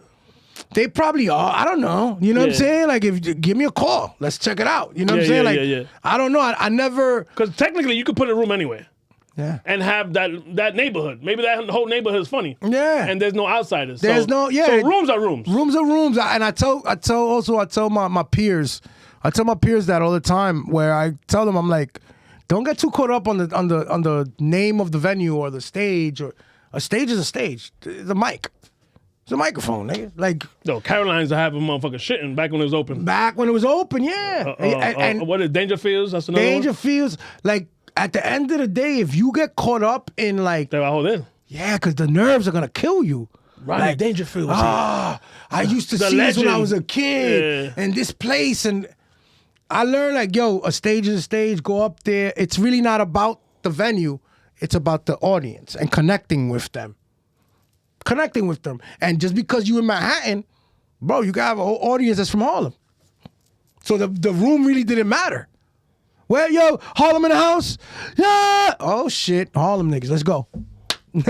Now it doesn't matter where we at. Yeah, because we in Harlem now. We in Harlem now, yeah. We in Harlem, regardless, because there's 100 Harlem niggas here. Now we in Harlem. Yeah, and even with Radell, shout out to him. Shout out to Radell. Doing a great job. The United Palace. Great job. And obviously he did well, because you know the internet lets you know if you did well or not. The internet's a liar, but shout out to Radell. I'm not saying he didn't do well. No, I'm just saying they'll grab a bad. So that nigga in the front or that woman in the front will record that bad joke and exploit that shit. Yes, that's what I mean. Yes, I'm not saying he bombed, but I'm just saying that they'll make it seem that way. So, that's right. But you're right. Don't believe the internet. But can you, United Palace? Oh my God, el tipo estaba cagado. He did well, but he had to be shitting his fucking pants. You think so? I don't know. I don't know him personally. It's up to him. I'm not in his brain. Claramente un mundo. So I don't know. But how would you attack United Palace? Same way? It's a stage. How many people that shit holds anyway? 3,400. But it's a stage. Yes. But so you're gonna attack it the same way? Or you be a little fucked up? You might be a little fucked up. Maybe. Nah, I think. That is a good question. And I think it's one of those in the moment. You know, it's in the moment and you got to figure it out. Also, I'm about to give another gem out, and I don't know if this one should be put out there. There's a lot of comedians, right? And this is part of like the gatekeeping. There's a lot of comedians that don't want a strong act before them. Facts. And if you are a strong act, they'll tell you. And I'm saying that Radell did this. I don't know. I wasn't even there. Radell, respect him. Me and Radell only met like one time in passing, because I did a show in the Bronx with Nueva York, and Radell was there, and the whole crew was there, and we met. And you know what I did. We're not talking about him. We're not talking about him. We're talking about that. There's comedians that are that have big names, and they're either gonna book a comedian that is no threat to their set, or they're gonna tell that comedian, "Hey, don't do this joke, and don't do this joke." Get the fuck out of here. Yeah. Fuck you. Yeah. And you have to oblige if you want to stay on the tour or stay on that big stage and get paid. Ah, okay. Now you got to minimize. You got to shrink yourself in order to sustain the opportunity. And the opportunity you might need. You might need it. Or you could rebel and say, fuck you, suck my dick, whatever. You could be like, all right, I'm not doing that. And wild out anyway. And get crazy. Because I've seen motherfuckers do that too. Like, oh, of course I'm not going to do that joke. And then destroy. And now you made it hard on him. That's what he didn't want to begin with. He wants an easy, nadie quiere trabajar duro. Well, they say, back to hip hop, they say you can't follow Busta Rhymes. The monster. You can't. He. So imagine trying to tell Busta Rhymes, yo, can you just like tone it down a little bit, because I go after you, but deal with it, nigga. You know what I mean? Like but Busta Rhymes has, he doesn't need the opportunity, so he's in a position where he could destroy you on stage, and it is what it is. If you don't want to bring me back, then fuck you. You know what I mean? I'm still getting it. When it's certain comics, they have to take out joke A, take out joke C, take out joke. You know what I mean? And take these jokes out in order not to outshine. Not to outshine, and to facilitate the headliner. Now, you could either look at it like, this nigga trying to hold me back, or you could take it as I'm being a professional and going with the run of show. It's all about perception. I look at it at my mature stage now, because I was always a douchebag in my young. No, I've grown. Even my mom like, no, you've grown a lot, because I look at it now. If it has any negativity, right? Yeah, I don't want to be a part of it. So the way I would take what you just said is, you know what? Let me fall in line before they kick me out of this fucking show. Mm-hmm. So now, number one, I'm not making the money. Mm-hmm. I'm not gonna be touring all over the country, and they're gonna look at me like I'm a negative fucking person. Like I don't want to fall in line. And you might look at like, oh, you a company nigga, or you fall in line. No, you know what? No. Okay, I'll take that. But I'm like you said, I'm not Busta Rhymes yet. I'm not. Yeah. I'm not whatever. I'm not fucking Dave Chappelle. That Dave Chappelle don't have no rules. But you need to get to that level. This motherfucker smokes on Saturday Night Live. That's right. He has a lit cigarette on stage. Yes. You cannot smoke cigarettes in any New York building. That's right. It's illegal. That motherfucker is smoking on TV. They're about to deport Trump. I'm sorry. Trump about to deport Dave Chappelle just for smoking. But you have to earn that. You're right. That's a good point. So, you know what? If the headliner says, yo, PJ, yo, Ab, yo, you know what? Just not today. You know what? I'll let you wild out in Cincinnati. Exactly. But we in New York. Let me. This is mine. If you the opener, right, and the headliner is like cooking, like he's one of them guys, you can see in a weekend venue doing a weekend, you can see $10,000. You know what I'm saying? You can see 10 grand just being an opener. Shit, I'll be an opener for the rest of as a career. Yeah. I open for him. That's my career. And I make 10 grand.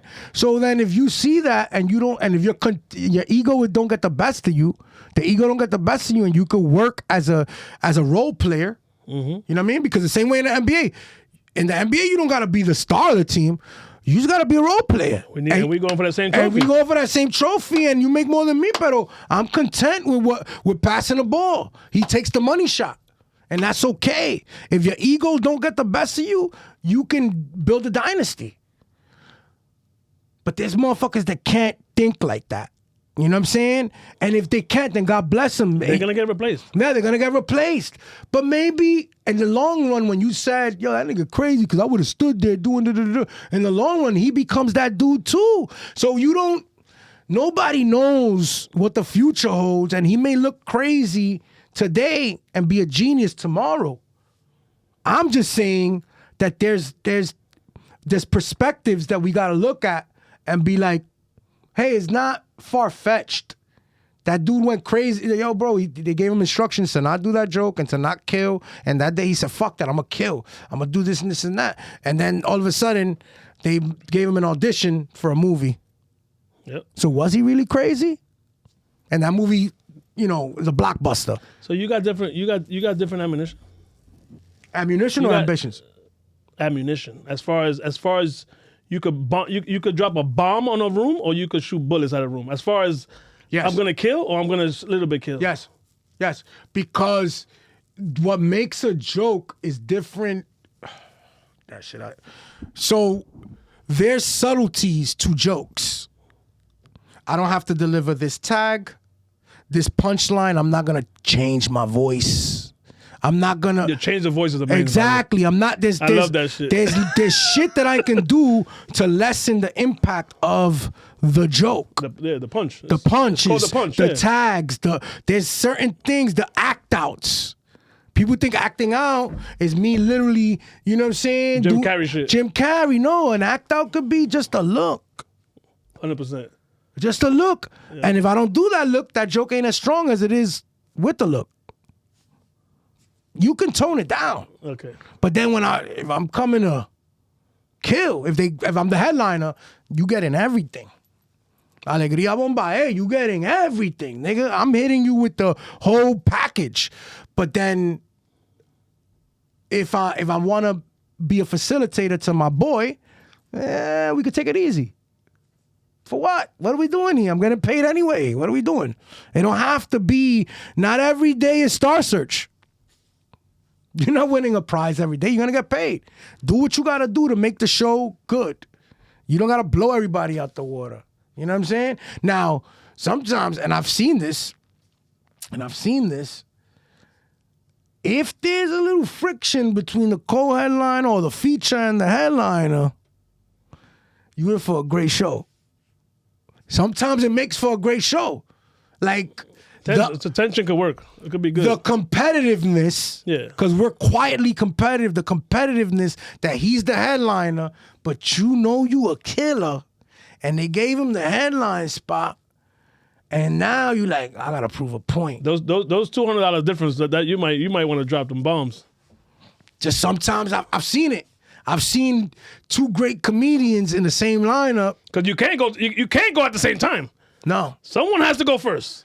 And the battle Flip a coin, motherfuckers. is beautiful. And me as the consumer, I'm gonna love it. Yes. It's gonna be a great half hour. And me first of all, as a comedian, you never stop being a fan of comedy. 100%. You shouldn't. Yeah. You should still be able to laugh at another comedian and be like, Oh, I see it all the time. Yeah. It was amazing.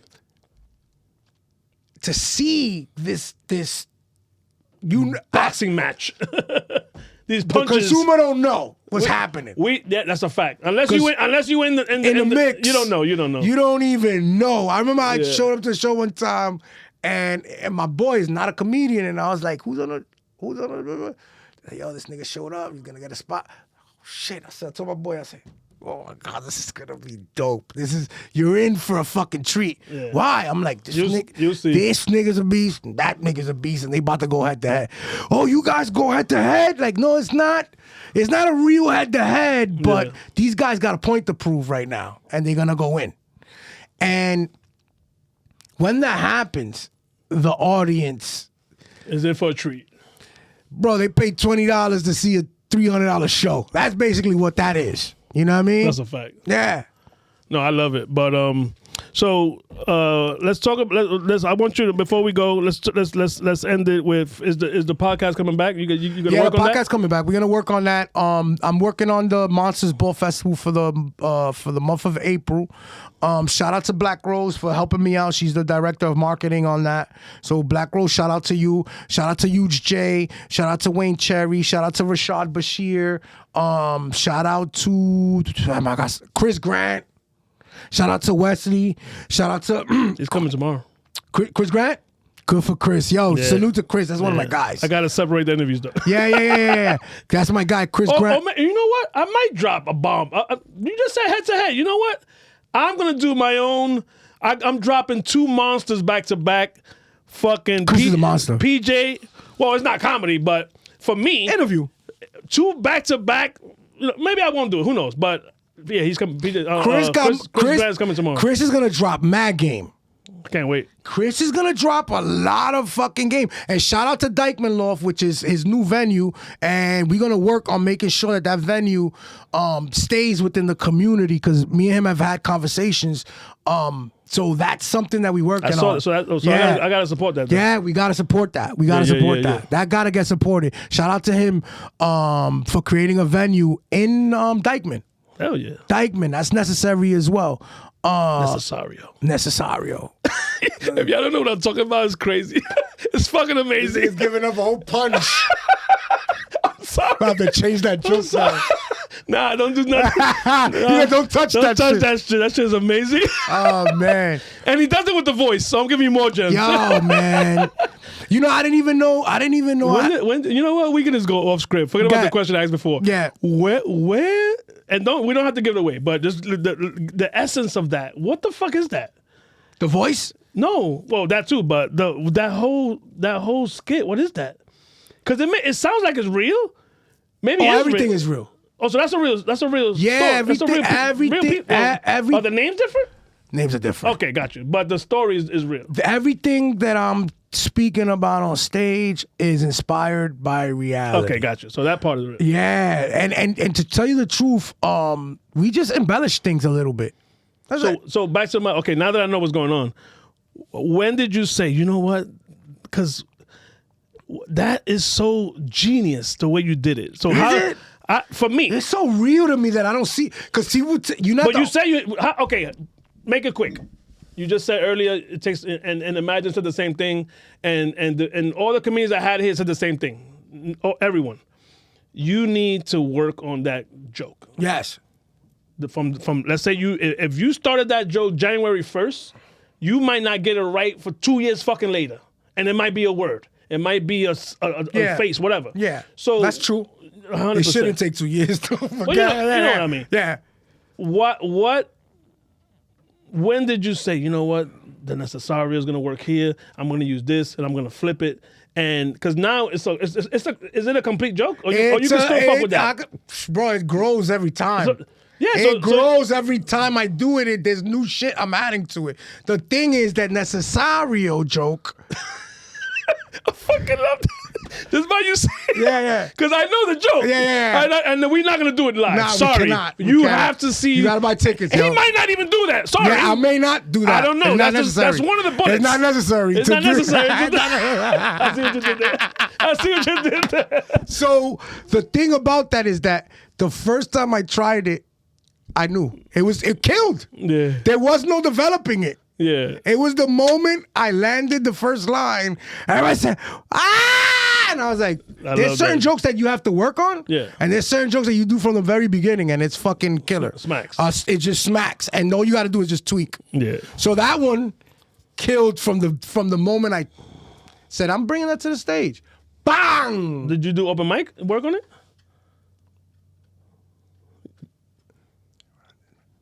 Maybe? No. So you brought it to the show. Fuck I it. brought it to the show. I knew. Where did you work on it? In the car? You in your mind. Ah. In your mind, you say, yo, son, what you think about this? yeah, my son is number one. My son is the gauge. I'll run a joke by him, and he'll be like, that's trash. That's fire. How old is he? He's 15. My son is 13. Yeah. He thinks I'm a rock star with my Yeah. with my podcast. My son is a fan. My son is a fan. How many times he seen you? Oh, 1,000? Papa. He'll tell me when it's set. Ain't it? You tell me. But you didn't bomb, but it wasn't as good as the last one. but I'm sorry. Let me say 14. I've been saying 15 because he turns 15 this year. But Yeah, he's almost there. yeah, he's there. But he watches me and he lets me know when it's like, bro, I remember I killed one time and the audience was like, yo, you killed, da da da da. My son was like, you've done better. And I was like, yeah, this nigga's a beast. 100%. Yeah, so that joke is a lot of time. You know what? It's crazy. What I encourage comedians to do is talk to yourself out loud. Hell yeah. Out loud.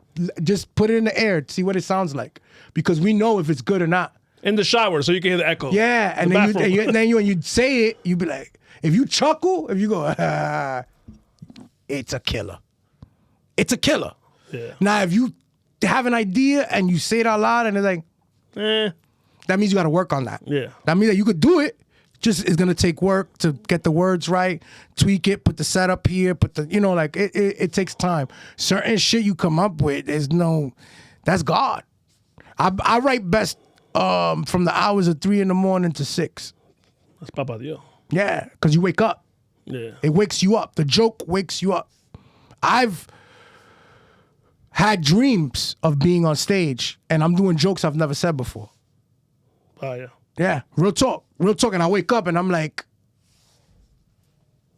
you know what I mean? Yeah. And it's either gonna work or it's not. But we that's when you opening up a different lens of your mind, a different realm. You're in a different realm because you're focused and you're like, yo, I want to be great for the people. I want to make them laugh. I don't want to just this.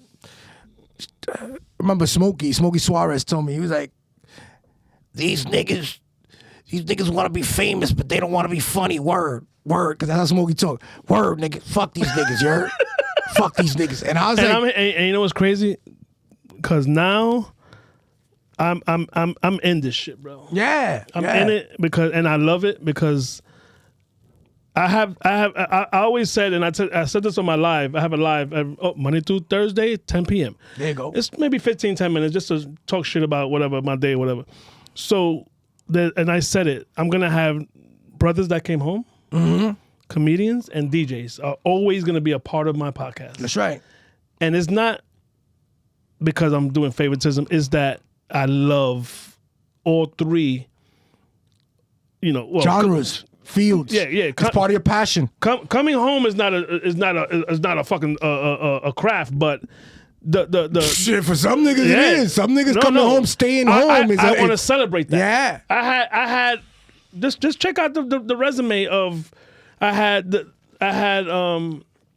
a brother that did 37 years, sitting right there. I've had my boy Pito, did 32, and I had my other man Elliot, did 30. Bless those brothers. You know what I'm Welcome home, brothers. And they're doing well, and they're paying their taxes. They're changing their community. Mm-hmm. I will always have those type of guests. Good. Not to celebrate that they was busting their gun in the 80s and 90s, and they took over Wheeler, and they was smacking motherfuckers in the concourse. No, you saying a lot right now.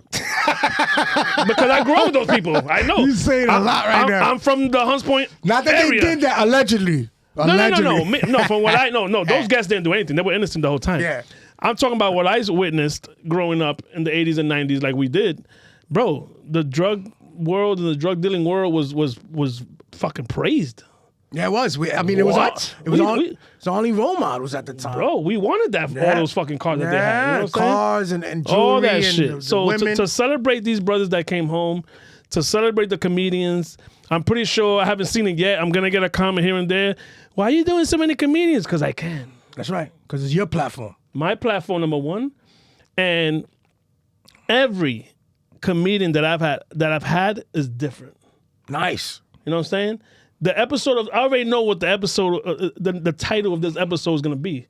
As soon as I drop this shit, because I do my thumbnail. Got you. It's gonna say fucking monster.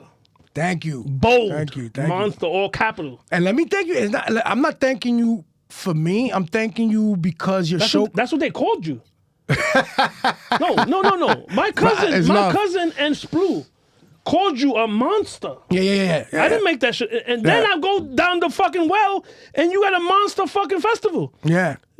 That's Papa Dios, nigga. Yeah. I didn't make that shit up. Is that for the money, man? For the money. So for the money, we chopped it up a couple times before we actually worked together. And then Sophie produced a show with Classic Material. Shout out to Classic Material. Shout out to Tuffy. We did a show in the Bronx. And for the money, such a genuine spirit, such a sincere spirit, and salute to him. He had never seen me perform a whole set, and I didn't realize that. Yeah. He told me, he's like, yo, I'm glad I'm working with you today, because I never really, everybody tells me that you fire, but I haven't seen your shit. And I'm like, oh. That alone is crazy. That he would say, I heard you're the shit, and I want to experience it. Yes. He has no He was ego. headlining. He was headlining. Even better. He was headlining. Even better. And then after I went up, he was like, yo. The fuck? The fuck are you? But he still did his job. Without hating on you. Yo, bro. Without shitting on you. Without ego. He still did his job.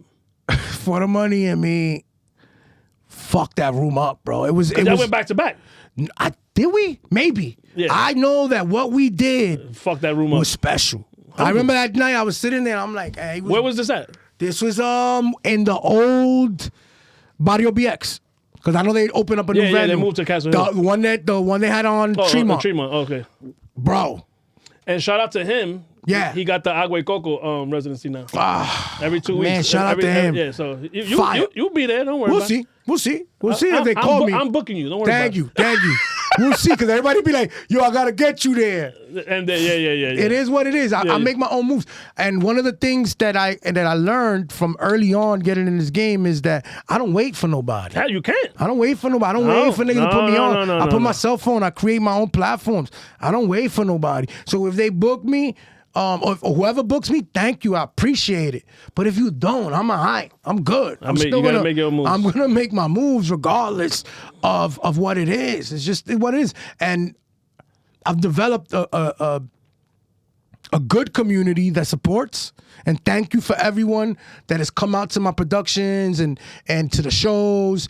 I'm so grateful for the support that you guys give me. And I just wanted to say thank you because that's important. A lot of people complaining, but a lot of people not understanding that it could be worse. Your life could be worse than what it is. I'm grateful. I don't care. I may not be Kevin Hart, but I'm grateful for where I'm at right now. And hopefully it gets better. And if it don't, I'm still happy. I usually do final thoughts. Yeah. But that was a final thought. Thank you. Thank you, my brother. I want to give a shout out to you for coming. This was different. This was amazing. Thank you. It wasn't even. I feel like I didn't even interview a comedian. You gave me a different energy, a different perspective on what you do, your craft, and good luck to you. We're gonna see each other. Of course. When this shit drops, I'm gonna find you. We work on some dates. See where you're gonna be at. I definitely want to do the Harlem, the Harlem. What is it? Comedy in Harlem. I want to go there. You gotta go. I gotta go tonight. Even if we go. Oh shit!